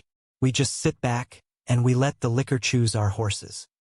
They got a great canteen at the track, Randy observed, his mind instantly shifting to food. Haven't changed the grease in years. Back at the remnants of the party, Bubbles was quietly counting the small stack of bills he had earned from his beer sales. Despite the chaos, his business had survived the night. Well, as messed up as today was, I actually did not do too bad, Bubbles muttered to himself, carefully organizing the money in a small tin box. I am surprised. Just means I have got to sell more beer tomorrow, I guess. That is not too bad. Julian walked over, looking exhausted and profoundly defeated. Hey, buddy. Listen, man. Can I borrow a few beer off you? I have got Skylar coming over. She does not drink rum. She wants beer. So that is my problem now? Bubbles asked, looking up from his cash box, his patience wearing thin. That is a nice, wholesome name, too, Julian. Where did you meet her? At the church rally? You got any beer for me or what? Julian demanded, his voice defensive and tired. Obviously, I have beer. All right, thank you. But the stuff is not free to make, Bubbles reminded him gently, pulling a six-pack from the cooler. It still costs money. There is 6. Chill out. I will get you back. Chill out? Bubbles echoed, his voice rising slightly in frustration. Well, how long do you plan on living like this? It is just a few beer, man, Julian argued, looking away, unable to meet Bubbles' earnest gaze. Oh yeah, it is a few beer, and then it is this, Bubbles countered, pointing to the empty bottles scattered around the park. Before the argument could escalate, Ricky emerged from the shadows. He looked pale, drained, and deeply sad. Hey boys, I ran out of whiskey. Any chance you guys could lend me $20 for some booze? I need to get out of my head, and I am only about a quarter of the way there right now. Sorry, buddy. I got nothing, Julian admitted softly, his own financial ruin staring him in the face. And I would get drunk with you tonight, but I have got to check him over, so. That is cool. I kinda wanna be by myself right now anyway. Ricky sighed, turning to walk away into the darkness. Bubbles, can you help me out, please? Bubbles looked at his 2 oldest friends. He looked at Ricky, broken-hearted and physically battered from a failed, illegal scheme. He looked at Julian, broke, desperate, and begging for free beer. A profound sadness, mixed with a sudden, crystal-clear clarity, washed over him. He realized that they were trapped in a cycle that was slowly, inevitably destroying them. Goodness gracious, sweaty balls, Bubbles swore softly, shaking his head. You guys are messed up. Both of you. Here, look out, Ricky. Look out. Here. He reached into his cooler and pulled out a bottle of whiskey, handing it to Ricky. I will give you a little bit of whiskey, because I do feel bad for what happened to you today. That was messed up. But I think it is for the best. I really do. Ricky took the bottle, looking at Bubbles with a mixture of gratitude and weary resignation. Boys, I have got to get something off my chest here that has been building, Bubbles began, his voice steady, carrying a weight and wisdom that demanded their absolute attention. It has been building, and I cannot take it anymore. Okay, listen. I will start off by saying I love you guys. Okay? I always have and I always will. Love you too, buddy, Julian murmured, looking down at his worn boots. Yeah, me too, Ricky agreed softly, clutching the bottle of whiskey to his chest. What is up? Just shut up. Shut your big, muscular lips and listen for once, Bubbles commanded gently. I have got the floor. Now, this might sting a bit, boys, but it needs to be said. Have you guys looked in the mirror lately? Have you really looked in the mirror, like went right up close and looked at yourself in the mirror? No, I have not, Ricky admitted, his voice quiet and vulnerable. I do not like getting too close to the mirror. They get scared of me, and I feel like they are going to suck me right in or something. Well, you should do it, Ricky, Bubbles continued, his eyes shining with unshed tears, because it is time to grow up, especially you two, because we are getting old, boys. We are getting old, and we are getting out of shape, and we are getting bad looking. We are getting bad looking, and you are not getting any younger. But what are you doing? You are breaking the law like you are 17 years old. Nothing is changing. And who is benefiting from it? Nobody. I almost benefited today, Ricky argued weakly, holding onto the ghost of his failed plan. I was almost retired. You shut up too, Ricky, because you are not retired, Bubbles countered firmly, cutting through the delusion. That is the point I am trying to make. You are not retired, and you should not have been lying to us about growing crops. That is garbage. Yeah, that was garbage.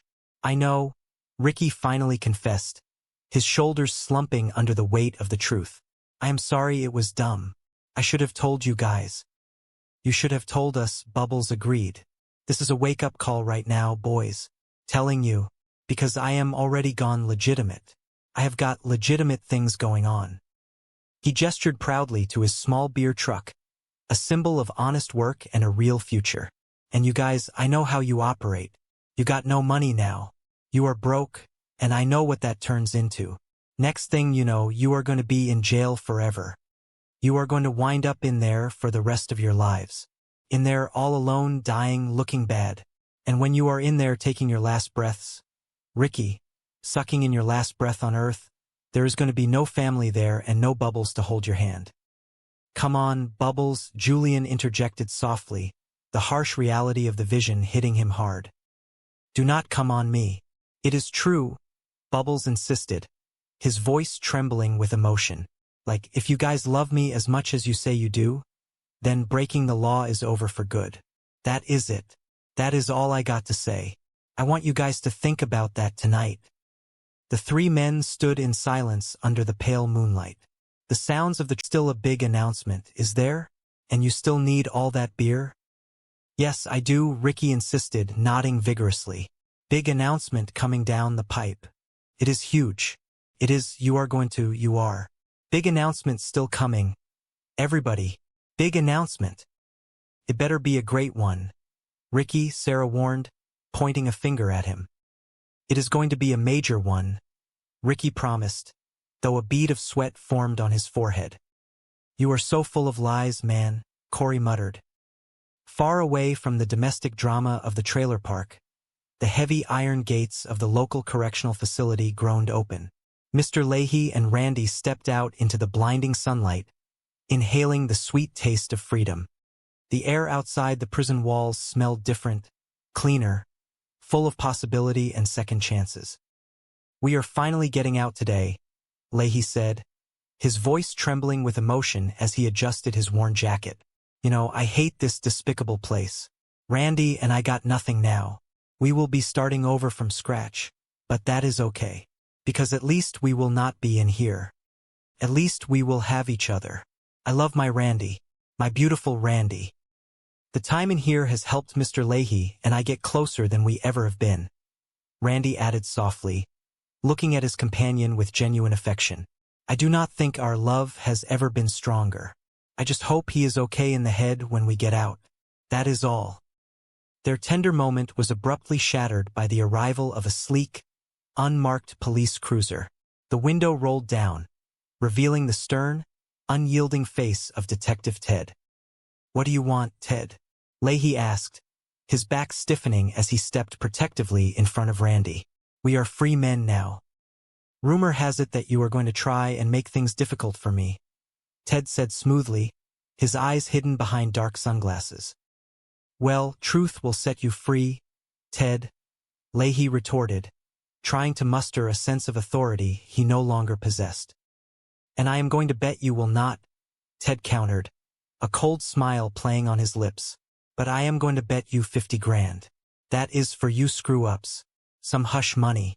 That $400,000 we busted you guys with was supposed to go to the Crown Attorney under the Proceeds of Crime Act.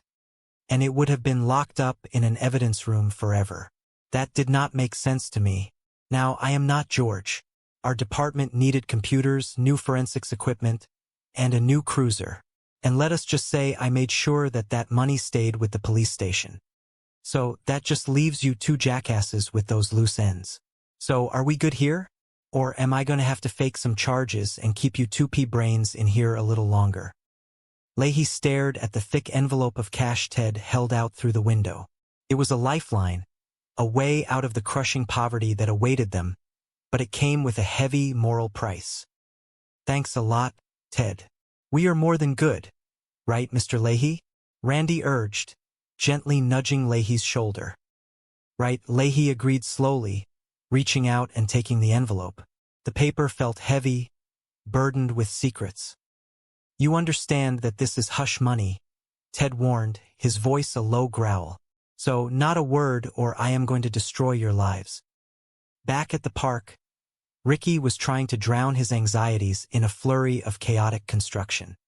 He had spent the afternoon building an elaborate, structurally questionable wooden deck attached to his trailer. It was a chaotic masterpiece of scavenged wood. Uneven. Look at this thing, Ricky proclaimed proudly, gesturing grandly to the wooden monstrosity as Corey and Jacob watched from the grass. I built this by myself. Like, check it out. Got a wicked kitchen set up. I got my bedroom here. Nice flat screen television. Like, get in and check that out. It is amazing. He climbed up a rickety set of wooden stairs, his boots thumping loudly against the uneven boards. All right, come back here. Got my downstairs bathroom here. Got a bit of a bear in the trunk there. And this is wicked.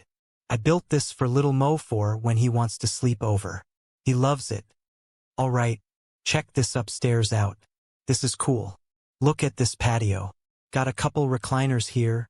Blaster, television, nice lamp. Made that myself. Little stool for Jacob because he does not need much. He is messed up. And if you get too banged up here, got a nice urinal. You can urinate right here like this, and it runs right down the hose into the downstairs bathroom. What do you think? Like, I am living like a king. Dude, this deck is awesome, Corey agreed, carefully stepping onto the wooden platform, testing its stability. I love it up here. It is so cool. Yeah, Ricky, it really is incredible, Jacob added, nodding in genuine admiration despite his broken ribs. Yeah, I know how great it is. Okay? Ricky replied, wiping a smear of grease from his forehead. I built the thing. I know how awesome it is. But back to the big announcement. It has got to be something huge or I am going to come across looking like a fool. Why do you not tell everyone you are dead? Corey suggested, his face entirely serious. That is big, man. Look, Corey, there is a problem with that, see? Ricky explained patiently, as if talking to a small, slightly confused child. I am not dead, right? See where I am going with this? What if you were running for president? Jacob offered, leaning against the wooden railing. There is nothing huger than that. That is brilliant, Jacob, Ricky snapped sarcastically. Really believable. Then I am going to run for president of Canada. Okay, whatever it is, it has to be something huge and you have got to come in on like with something big. You mean like a dump truck or something? Corey asked, his eyes lighting up. Because that would be cool. Goodness gracious. Why did I even ask you two to help? Ricky groaned, rubbing his temples. You are too messed up. Oh, how about an animal? Corey suggested, completely unfazed by Ricky's frustration. Yeah, man, I need something exotic. Like a snow tiger. You know what? Ricky paused, considering the idea. An animal might do it. But a snow tiger? Seriously, where am I going to get a snow tiger around here? It needs to be like an animal, something big, but something we could get like locally. Got it, Jacob said confidently. Steak maker. Yeah, Corey nodded in agreement. What is a steak maker? Ricky asked, his face scrunching up in profound confusion. It means a cow, Jacob explained patiently. A lot of people are calling that these days. Who? Ricky demanded. Who calls them that? People that are messed up in the head. That is who, Corey clarified unhelpfully. Oh my goodness. I got it, Ricky announced, his eyes widening with a sudden, terrible flash of inspiration. You were close too. Something with 4 legs, eats grass, and lives on a farm.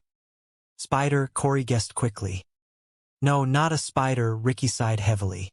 A spider has 10 legs. A horse. Think about it. A horse. It is beautiful. Dude, where did you even come up with that? Corey asked, genuinely amazed by Ricky's mental leap. I do not know, Ricky shrugged modestly. It just popped in my head. What if it was a gift for Susan? Jacob suggested, the pieces of a truly disastrous plan falling into place. That would make the announcement even bigger. Dude, what if it was an engagement gift for Susan? Corey added, his voice rising in excitement. Dude, that makes the announcement even bigger, Jacob agreed. But I am not engaged to Susan, you two, am I?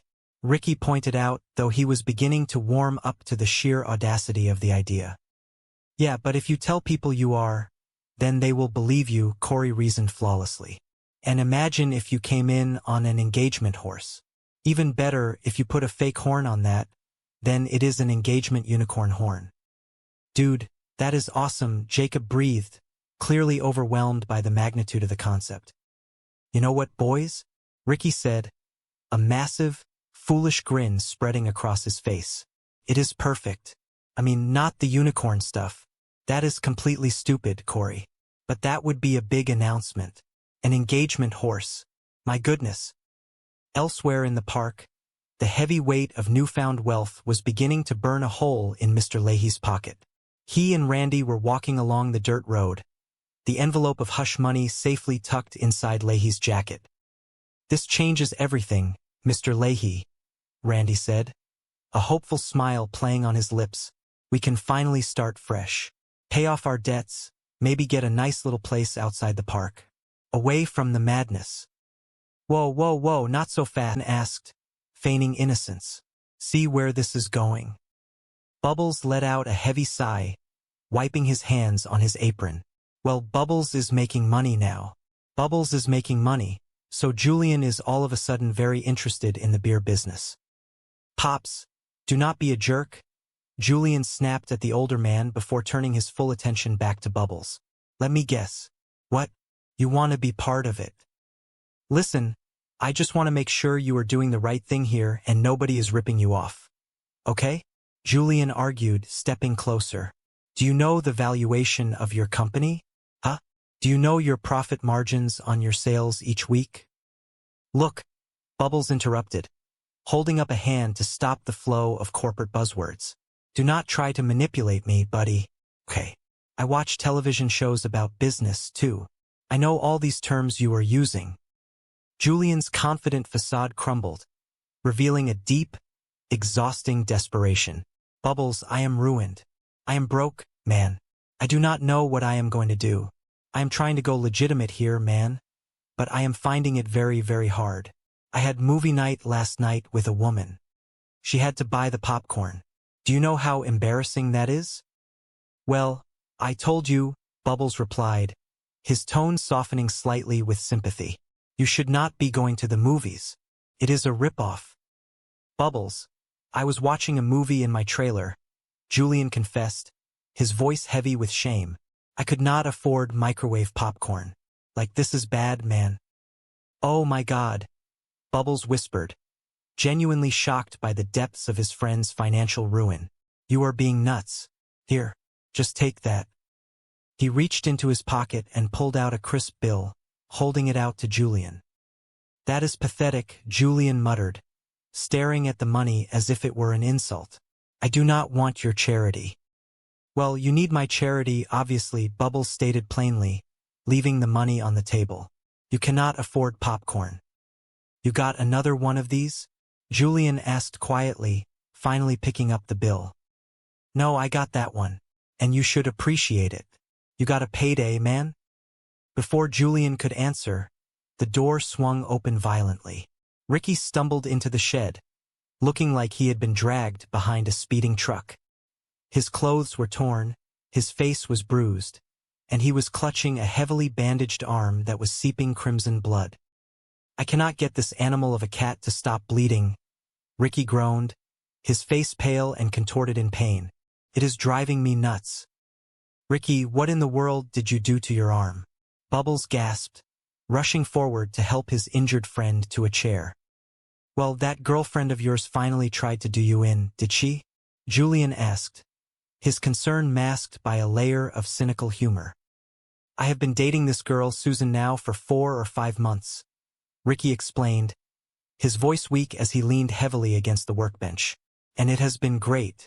I actually forgot how much I missed having someone to share everything with.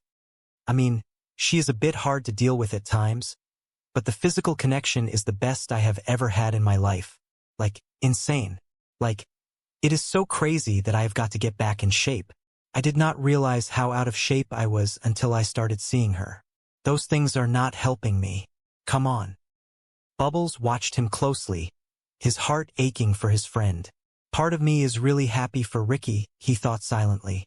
I think it is good, and I think he needs a girlfriend in his life. But to be honest, she scares me a little bit. And by a little bit, I mean massively. And I do not like the way she controls his mind without him even realizing it. Mind control styles. Goodness, Ricky, Bubbles said aloud, examining the crude, bloody bandage wrapped around Ricky's arm. Look at this thing. That is a nasty cut. How did you do this? Well, me and Corey and Jacob were rollerblade skiing. Ricky lied smoothly, though his eyes darted away from Bubbles' steady gaze. Actually, it was a good time, and we are flying along, and all of a sudden, boom, hit this patch of gravel and we go down. Like we went down hard. Jacob got the worst of it. It was terrible. They should not even be allowed to make gravel. Just not good for rollerblade skiing, let me tell you. Yeah, rollerblade skating, Julian chimed in, crossing his arms over his broad chest. That is what you were doing. How and where would you guys even get rollerblades? First of all, obviously, you stole them. No, we did not steal them, Ricky protested defensively, clutching his injured arm. We got them at the, what is that new store? I read everything and the guy opened up? Great idea, buddy, Julian scoffed, shaking his head at the absurdity of the lie. The I read everything store. Later that afternoon, the atmosphere in Ricky's trailer was suffocatingly tense. Trinity, Ricky's daughter, stood over her husband Jacob, who was lying on the worn couch, groaning in agony. His chest was peppered with small, angry red welts. Dad, Trinity shouted, her voice trembling with a mixture of fear and furious anger. Why are there ball bearings in Jacob's chest? What happened last night? What? Ricky stammered, taking a step back. Those are not ball bearings. They are pieces of gravel from the rollerblade skiing accident we had. Nice try, Sarah, Trinity's friend, interjected, her eyes narrowing as she examined Jacob's wounds. Tell me the truth. Those are from a shotgun shell. Those are from a shotgun shell, Trinity repeated, her voice dropping to a dangerous whisper. You got shot again, Ricky. Do not lie to me. Ricky looked at the angry, worried faces surrounding him. The weight of his failure and the reality of the danger he had put his family in finally broke through his stubborn pride. He let out a long, defeated sigh, his shoulders slumping. Okay, you know what? Trinity, boys, I am sorry, Ricky confessed, his voice barely above a whisper. I have been keeping a secret from you guys the whole summer. I was not upgrading my small engine repair certification, and I was not taking that crane operator's course I told you about.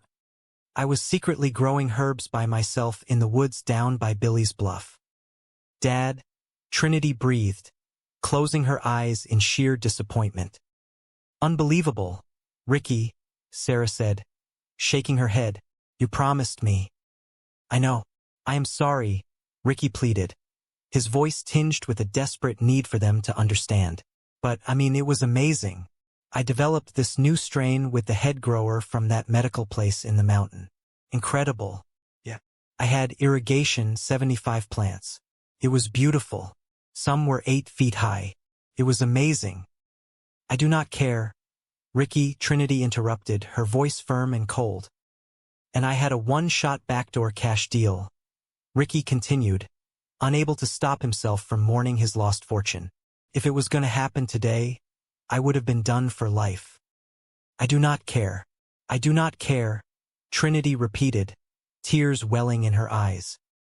Anyway, last night, it all went terrible, Ricky admitted, looking down at his scuffed boots. And yes, I did take Jacob and Corey with me. That is on me. But it was not supposed to go down like that. When we got there, they cut down the plants with these other guys and they stole all my crop and they shot us. You are unbelievable, Trinity cried, throwing her hands up in frustration. How could you take my husband, your son-in-law, on a job like that? Well, he did want to go, Ricky argued weakly. He did not have to. Oh yeah, it is his fault. He wanted to go. What if he wanted to just shove a vegetable up your behind? Ricky, would you let him? Sarah asked, her voice dripping with sarcasm. I do not even know what that is, Ricky mumbled, genuinely confused by the reference. Why would you do this, man?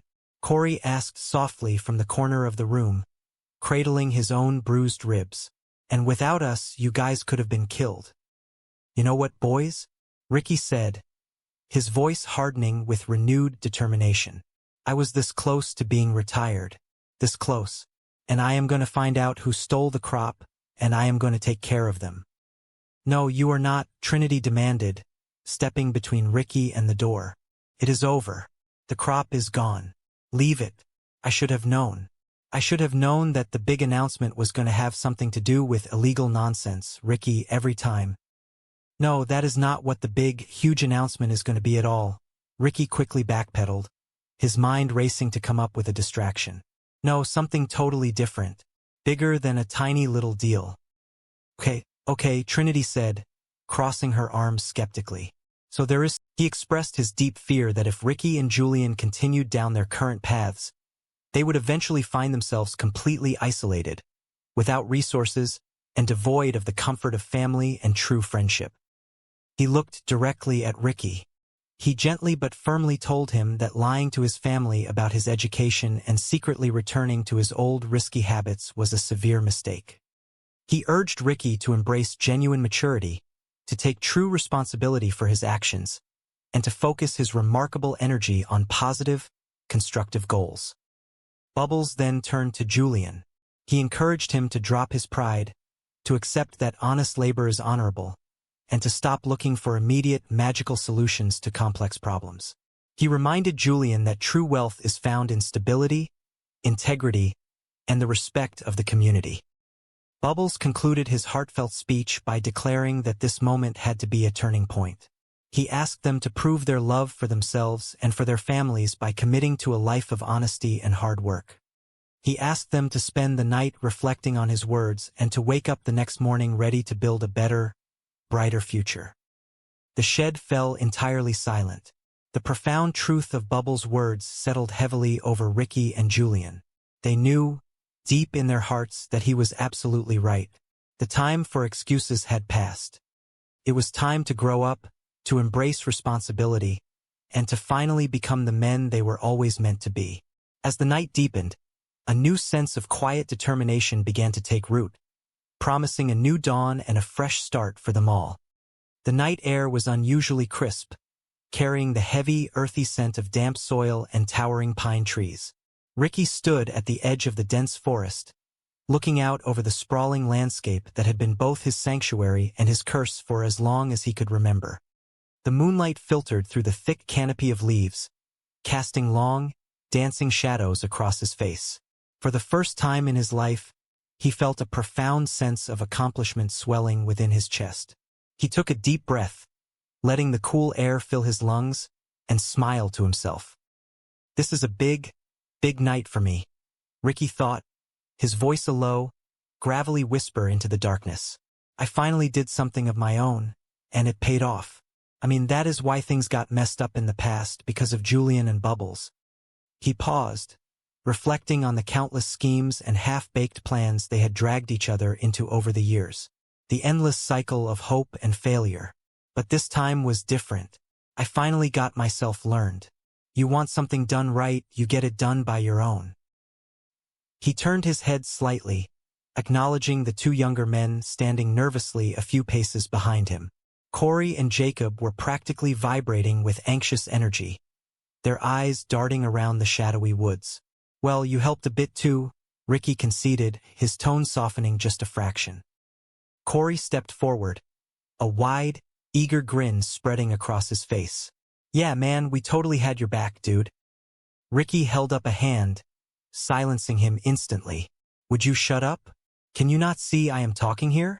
He turned his attention back to the silent forest, his mind racing with the possibilities of the future. Anyway, I got this incredible backdoor deal with one of the dispensaries in Halifax. Cash. Money. I am done. I finally did it. A pang of guilt briefly flickered in his gut, but he quickly pushed it away. He knew his oldest friends would feel betrayed. And Julian and Bubbles are probably going to be a little angry if they find out. I was going to do it first, but I am just going to throw a massive party, and that will fix it. Parties fix everything. He gestured for Corey and Jacob to follow him deeper into the thicket. The sound of their boots crunching against the fallen leaves seemed deafening in the quiet night. Okay, boys, just up here past this tree line. When we get there, no talking, no fooling around. We are going to get the plants cut down as fast as we can and get out of here before that sun comes up. Okay? Jacob nodded enthusiastically, bumping into Corey in his haste. Hells yeah. Hey, do not worry, we got this, Ricky, Corey whispered, his voice trembling slightly. Hey, thanks for bringing us to the harvest, man.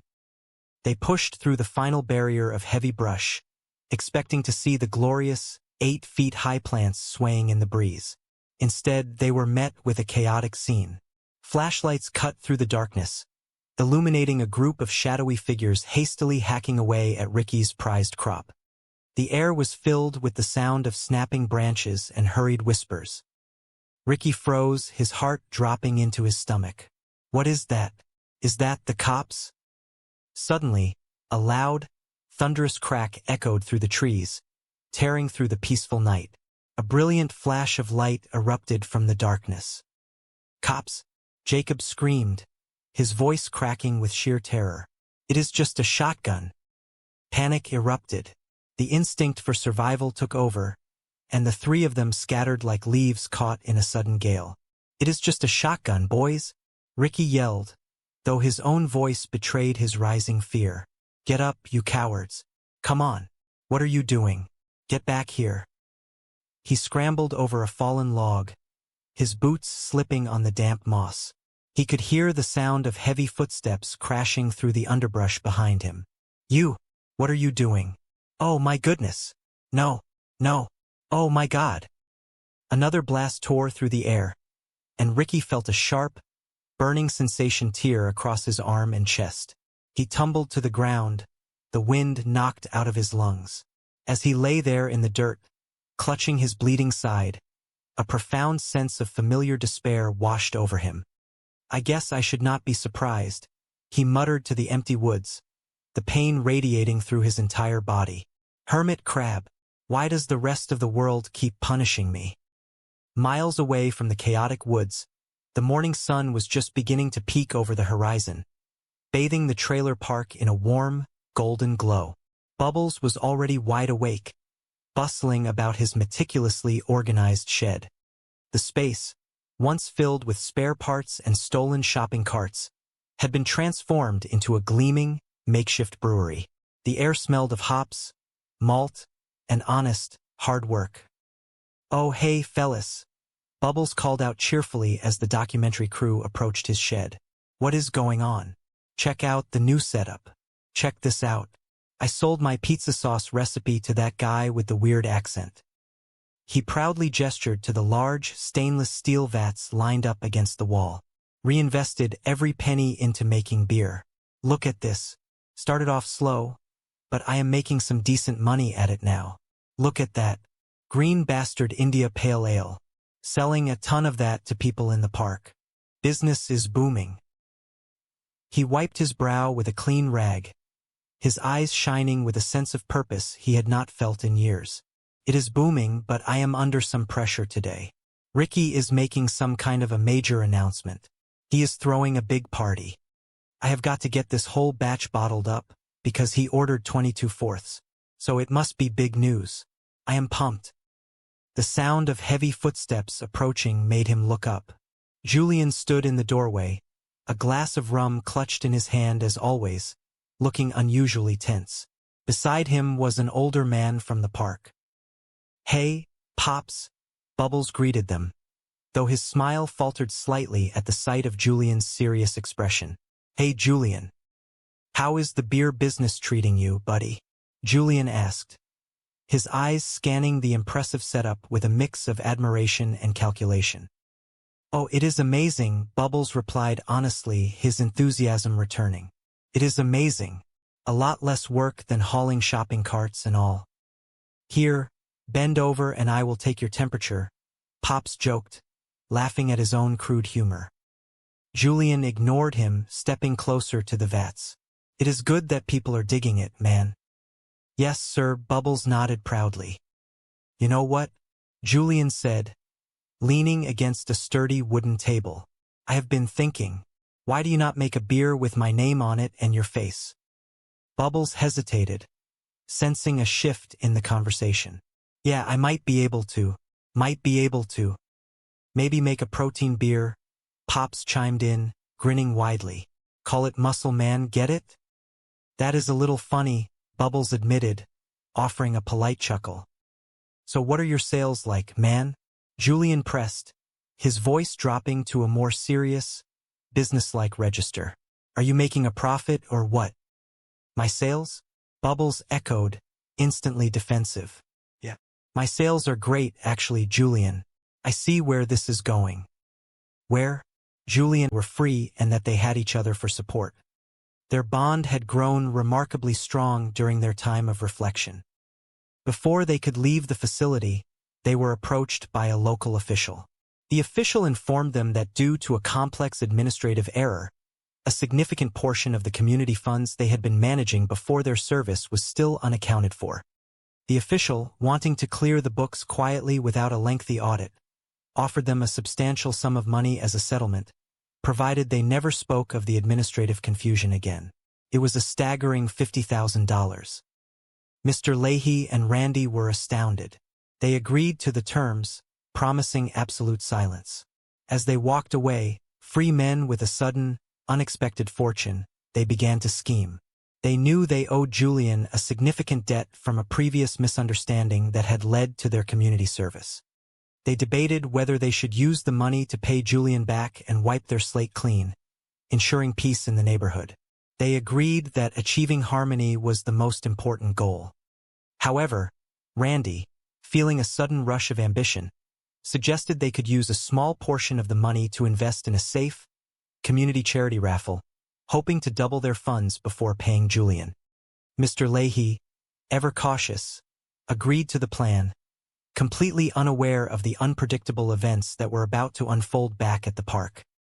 Back at Ricky's residence, Ricky was frantically trying to organize his grand surprise. He had enlisted the help of Corey and Jacob. He proudly revealed his secret weapon, a magnificent, fully grown horse. He had arranged to borrow the beautiful animal from a local rescue farm.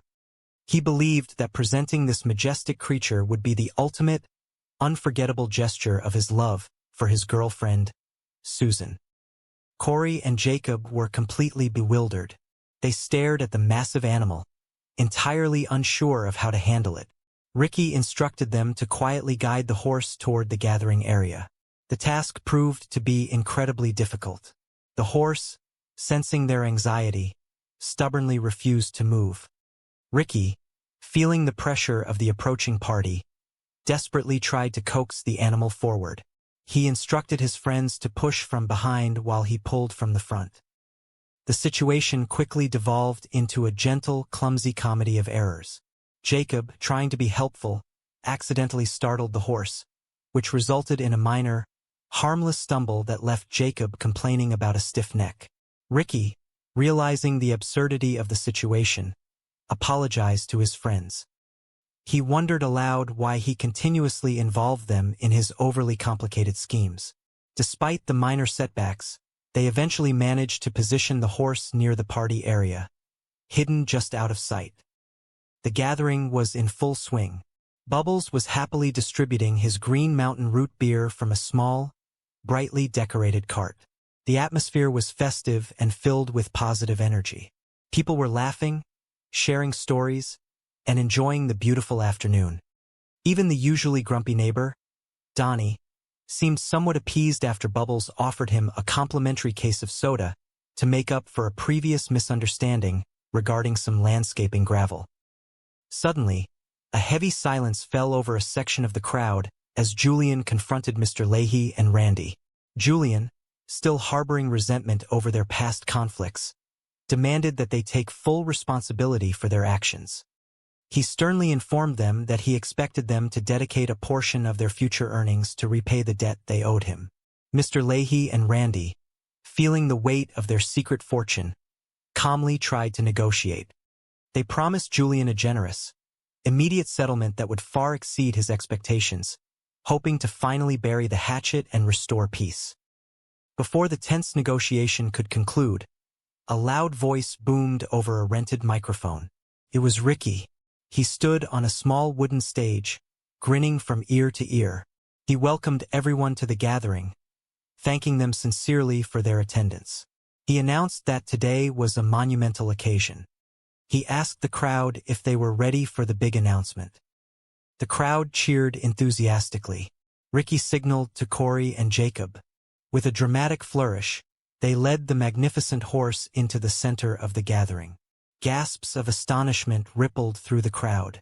Bubbles and Julian stared in sheer disbelief.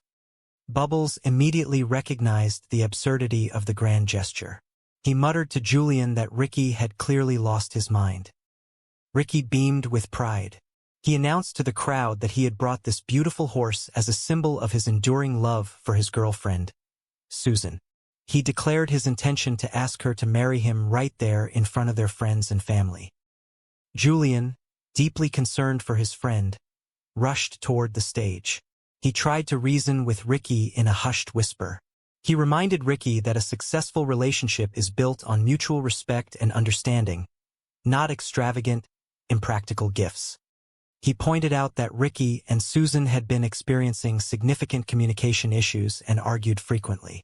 He pleaded with Ricky to reconsider this impulsive proposal. Ricky, however, was resolute. He firmly believed that this grand romantic gesture would magically resolve all their differences.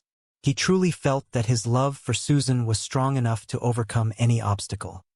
He politely thanked his friends for their concern but insisted on proceeding with his plan. Just as Ricky raised the microphone to call Susan to the stage, she burst through the crowd. Her face was flushed with intense emotion, but it was not the joyous surprise Ricky had anticipated. She looked absolutely furious. She marched directly up to Ricky, her voice trembling with anger. She publicly accused him of a profound betrayal. She claimed that he had been secretly sharing their confidential household plans and personal family recipes with a rival community group across town. She felt utterly humiliated and disrespected.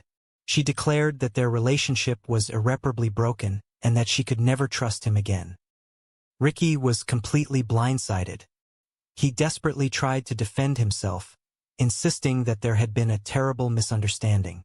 He swore that he had never betrayed her trust and that he was completely dedicated to their relationship. He pleaded with her to listen, explaining that he had gathered everyone here today to propose marriage. Susan laughed bitterly. She refused to believe his explanations. She criticized his chaotic lifestyle, his constant scheming, and his lack of focus. She told him that she needed stability and honesty, two things he had consistently failed to provide. With a final, decisive declaration, she turned and walked away, leaving Ricky standing alone on the stage, the majestic horse standing quietly beside him. The crowd watched in stunned silence. The joyous atmosphere had instantly evaporated. Julian stepped onto the stage, placing a comforting hand on Ricky's shoulder. He gently suggested that perhaps this outcome, though incredibly painful, was ultimately for the best. He offered to sit with Ricky and talk things through. Ricky, overwhelmed with sadness and humiliation, quietly declined. He simply wanted to be alone. Later that evening, the park was quiet. The partygoers had dispersed, leaving behind a lingering sense of melancholy. Bubbles, Julian, and Ricky sat together in the dim light of Bubbles' shed. The air was heavy with unspoken thoughts. Ricky stared blankly at the floor, sipping a glass of water. Julian looked equally defeated, the weight of his financial struggles pressing down on him. Bubbles looked at his two oldest friends. He felt a deep well of affection for them, but he also recognized that a critical intervention was necessary. He took a deep breath, gathering his courage. He asked for their undivided attention, stating that he had something incredibly important to share, something that had been building inside him for a very long time. He began by assuring them of his unconditional love. He told them that they were his brothers and that he would always care for them. However, his tone shifted to one of profound seriousness. He asked them to truly reflect on their lives. He challenged them to look deeply into a mirror and honestly evaluate the paths they had chosen. He pointed out that they were all getting older. The days of reckless schemes, constant shortcuts, and avoiding responsibility needed to end. He emphasized that their continuous attempts to circumvent the rules were not bringing them happiness or success. They were only leading to disappointment, broken relationships, and the constant threat of losing their freedom. Bubbles spoke passionately about his own journey. He proudly reminded them that he had chosen a legitimate path. He had dedicated himself to learning a trade, building a small business, and earning an honest living. Fear took over, and their carefully laid plans disintegrated into pure chaos. Ricky yelled for his friends to run.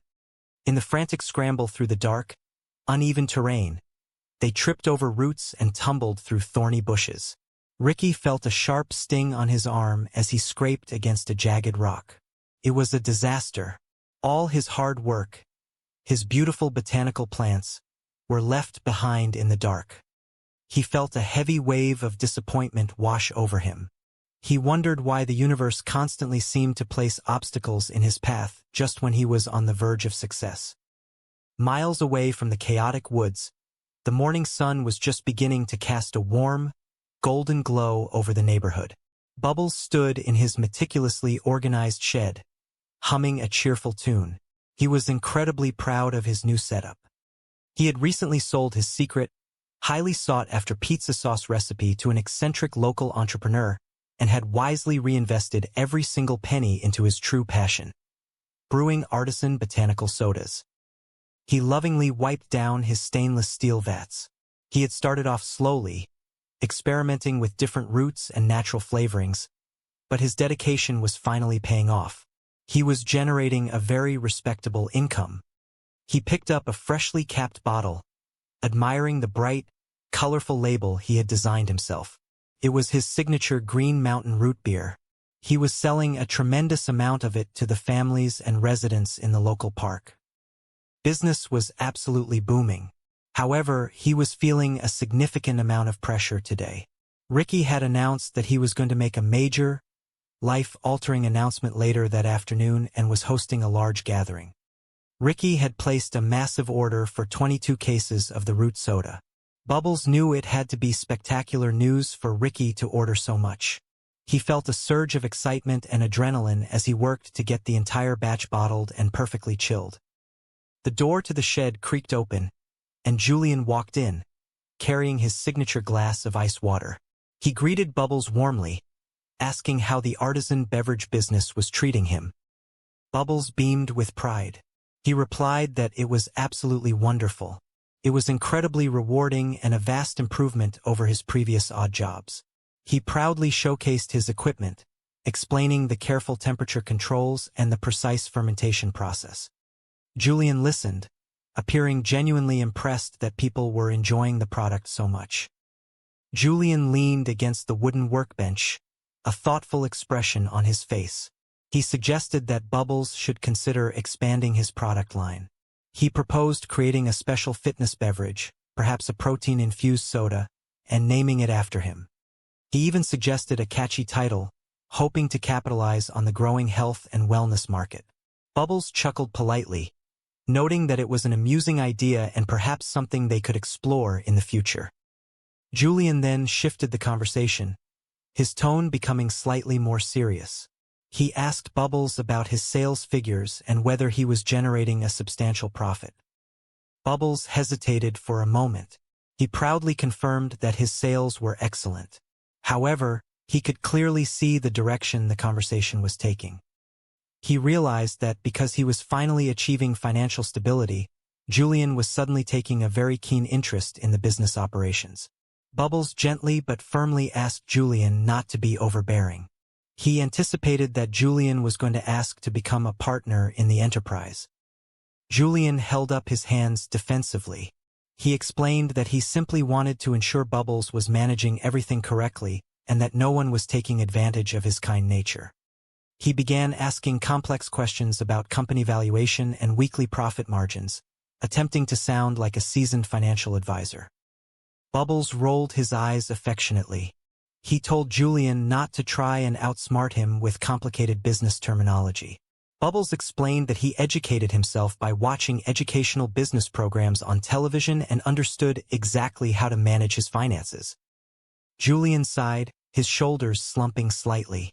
He confessed that he was experiencing severe financial difficulties.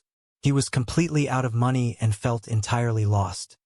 He explained that he was trying desperately to live a legitimate, responsible life, but he was finding it incredibly challenging.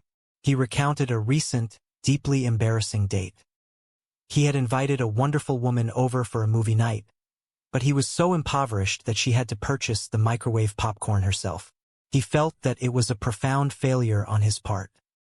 Bubbles listened sympathetically, but he also firmly believed in personal responsibility. He reminded Julian that he should be more careful with his expenses and perhaps focus on finding stable employment rather than relying on others. He offered Julian a small, comforting pat on the shoulder, but he refused to simply hand over his hard-earned money. He wanted Julian to learn the value of self-reliance. Later that afternoon, Ricky returned to the neighborhood. He looked disheveled and exhausted. He was clutching his arm, which was wrapped in a makeshift bandage. His daughter, Trinity, and the rest of the family rushed over, their faces filled with deep concern. They immediately noticed his injury and demanded to know what had happened. Ricky, desperate to hide his midnight failure in the woods, fabricated a wild, unbelievable story. He claimed that he, Corey, and Jacob had been participating in an extreme, adventurous sport called rollerblade skiing. He painted a vivid picture of them gliding joyously along a path until they suddenly hit a treacherous patch of gravel, resulting in a terrible tumbling accident. He insisted that the small, dark marks on his skin were simply pieces of gravel from the fall. His family stared at him in sheer disbelief. The story was entirely nonsensical. Trinity sternly demanded the truth. She knew her father well enough to recognize his evasive behavior. She pointed out that the marks looked suspiciously like scrapes from running through a thorny briar patch, not a rollerblading accident. Cornered and feeling a deep pang of guilt, Ricky finally broke down. He looked at his family, his eyes filled with genuine remorse. He apologized profusely. He confessed that he had been keeping a massive secret from them for the entire summer. He admitted that he had not been taking the small engine repair certification classes, nor had he enrolled in the heavy machinery operation course as he had promised. Instead, he had been secretly cultivating a massive garden of rare botanical herbs in the remote woods near the bluffs. The disappointment in the room was palpable. His family had believed he was finally taking steps to improve his education and build a stable career. Ricky desperately tried to explain his actions. He described how beautiful the garden was, how he had developed a unique, highly sought-after strain of plants with the help of a professional botanist. He explained that he had a singular, highly lucrative contract lined up. If the harvest had been successful, he would have secured enough money to provide for his family for years. His family, however, was not swayed by the promise of money. They were deeply hurt by his deception. They expressed their profound concern that he had placed himself and his friends in a dangerous situation. Ricky accepted the blame. He admitted that taking Corey and Jacob with him was a terrible mistake. He explained that rival foragers had discovered the garden, frightened them away, and taken the entire harvest. Ricky felt entirely defeated. He lamented that he had been incredibly close to achieving his dream of providing a perfect life for his loved ones. In a moment of frustration, he vowed to discover who had ruined his harvest. His family immediately intervened, pleading with him to let it go. They insisted that the project was over and that seeking revenge would only lead to more sorrow. They urged him to move forward and focus on honest, positive endeavors. Despite the crushing disappointment, Ricky remembered his grand plan for the afternoon. He still had a massive announcement to make, and he had already ordered all the artisan root soda from Bubbles. He desperately needed to salvage the day and prove to everyone that he could still bring joy to the community. He assured his family that the upcoming announcement was entirely unrelated to his failed garden project. He promised them it was something beautiful, something immense, and something that would make everyone incredibly happy. Meanwhile, across town, Mr. Leahy and Randy were finalizing their paperwork. They had just completed a long, grueling period of mandatory community service at the local municipal center. They felt a profound sense of relief and renewal. They had lost many of their material possessions during their time away, but they remained optimistic. They comforted each other, knowing that they would be starting over from the very beginning, but they took solace in the fact that they were $1,000. And we can invest it wisely to double or triple it. What are you talking about? Mr. Leahy asked, intrigued. How would we safely double or triple our savings? Sensible, low-risk community bonds, my friend. Randy beamed. We just sit back, and we let the interest accumulate. We will build a solid future. As the party began to wind down, Bubbles sat quietly on a wooden bench, counting the small stack of cash he had earned from his beverage sales. Well, as complicated as today was, I actually did not do too badly, Bubbles murmured to himself, feeling a sense of pride in his hard, honest work. I am pleasantly surprised. It just means I have to prepare more inventory tomorrow, I suppose. That is a very good feeling. Julian walked over, looking a bit sheepish. Hey, buddy. Listen, man. Can I borrow a few beverages from you? I have a new friend, Skylar, coming over to visit. She prefers your crafted beverage over anything else. Bubbles looked up, slightly annoyed but maintaining his composure. So your friend Skylar's preferences are my problem now? That is a very nice, wholesome name, by the way, Julian. Where did you meet her? At the Community Volunteer Center. Do you have any beverages for me, or what? Julian asked gently. Obviously, I have inventory, Bubbles replied, gesturing to the remaining bottles. All right, thank you. But you must understand that these supplies are not free to manufacture, Takes capital and hard work. It still costs money to produce. Here are 6 bottles, Bubbles said, handing them over. Just relax. I will definitely pay you back, Julian promised. Well, how long do you plan on living like this, constantly borrowing? Bubbles asked, his tone turning serious. It is just a few beverages today, but it is a pattern. Ricky walked up, joining the conversation. Hey boys, I ran out of my own supplies. Is there any chance you guys could lend me a small amount of cash? I need to distract my mind, and I am feeling very thoughtful right now. Bubbles looked at his 2 oldest friends, a profound sense of clarity washing over him. I am sorry, friend. I cannot help you with that. and I would stay up and keep you company tonight, but I need to look after my business responsibilities. Ricky nodded understandingly. That is completely fine. I kind of want to be alone with my thoughts right now anyway. Bubbles stood up, his posture straightening. Boys, I need to get something very important off my chest. It has been building up inside of me for a long time, and I simply cannot hold it in anymore. Ricky and Julian exchanged a surprised look. Okay, we are listening, Julian said. I will start off by saying that I love you guys very much. Okay? Bubbles began, his voice thick with genuine emotion. I always have and I always will. We love you too, buddy, Ricky said earnestly. Yes, me too, Julian echoed. What is on your mind? Just please be quiet and listen for once, Bubbles requested gently. I have the floor. Now, this might be a little difficult to hear, boys, but it absolutely needs to be said. Have you guys looked closely in the mirror lately? Have you really taken a good, long look at yourselves and the direction your lives are heading? Ricky looked down. No, I have not. I do not like reflecting too deeply on my mistakes. It scares me, and I feel like the realization is going to overwhelm me. Well, you should do it, Ricky, Bubbles urged compassionately. Because it is time for us to truly grow up. Especially you two, because we are getting older, boys. We are getting older and we are not taking care of our health, and our situations are not improving. You are not getting any younger. But what are you doing? You are making the same reckless decisions like you are 17 years old. Nothing is progressing. And who is benefiting from this lifestyle? Nobody. I almost benefited today, Ricky argued weakly. I was almost ready to retire. You must stop deceiving yourself, Ricky, Bubbles said firmly.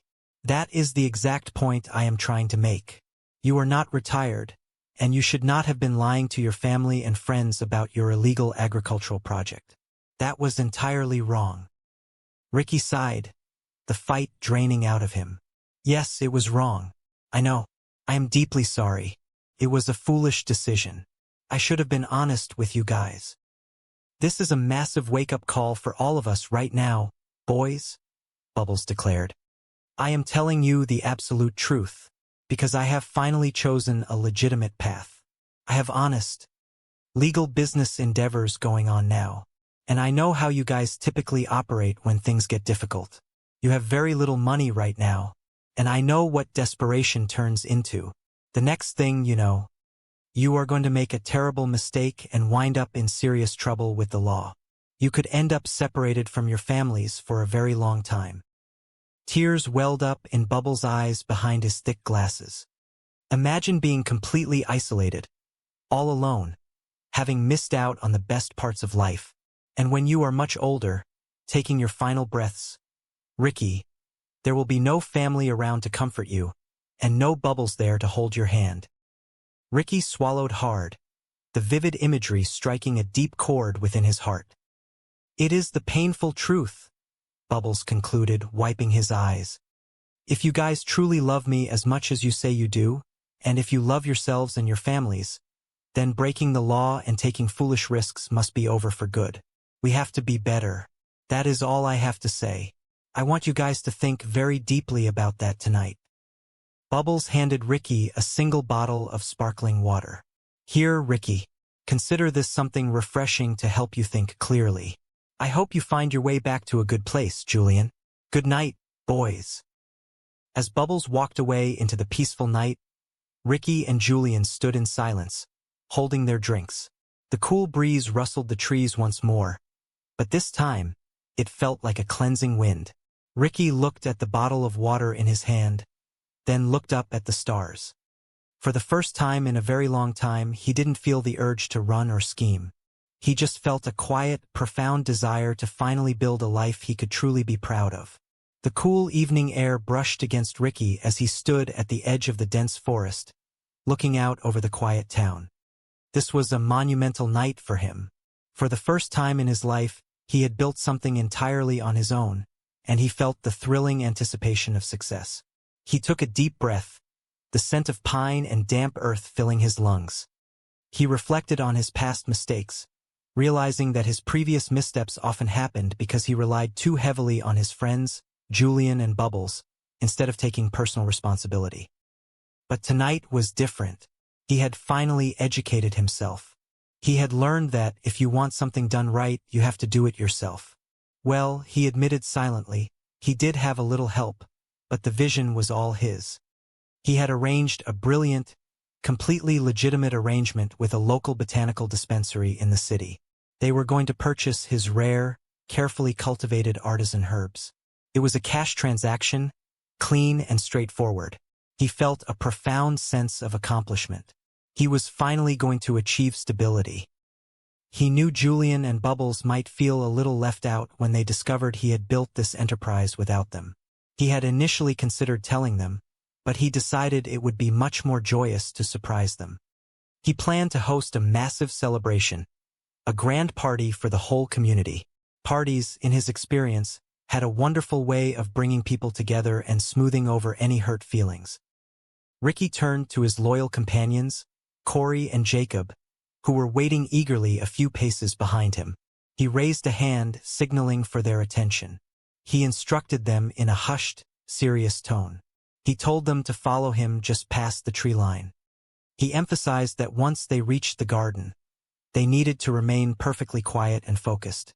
Their task was to harvest the delicate botanical plants as efficiently as possible and return home before the sun began to rise over the horizon. Corey nodded enthusiastically, a bright smile on his face.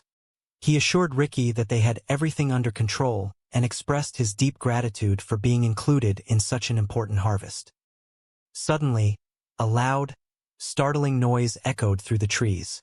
It sounded like the sharp crack of a heavy branch breaking, followed by shouting in the distance. Panic immediately seized the trio. Ricky panicked, wondering if the local park rangers had discovered their secret garden. The noise escalated, and someone yelled for them to leave the premises.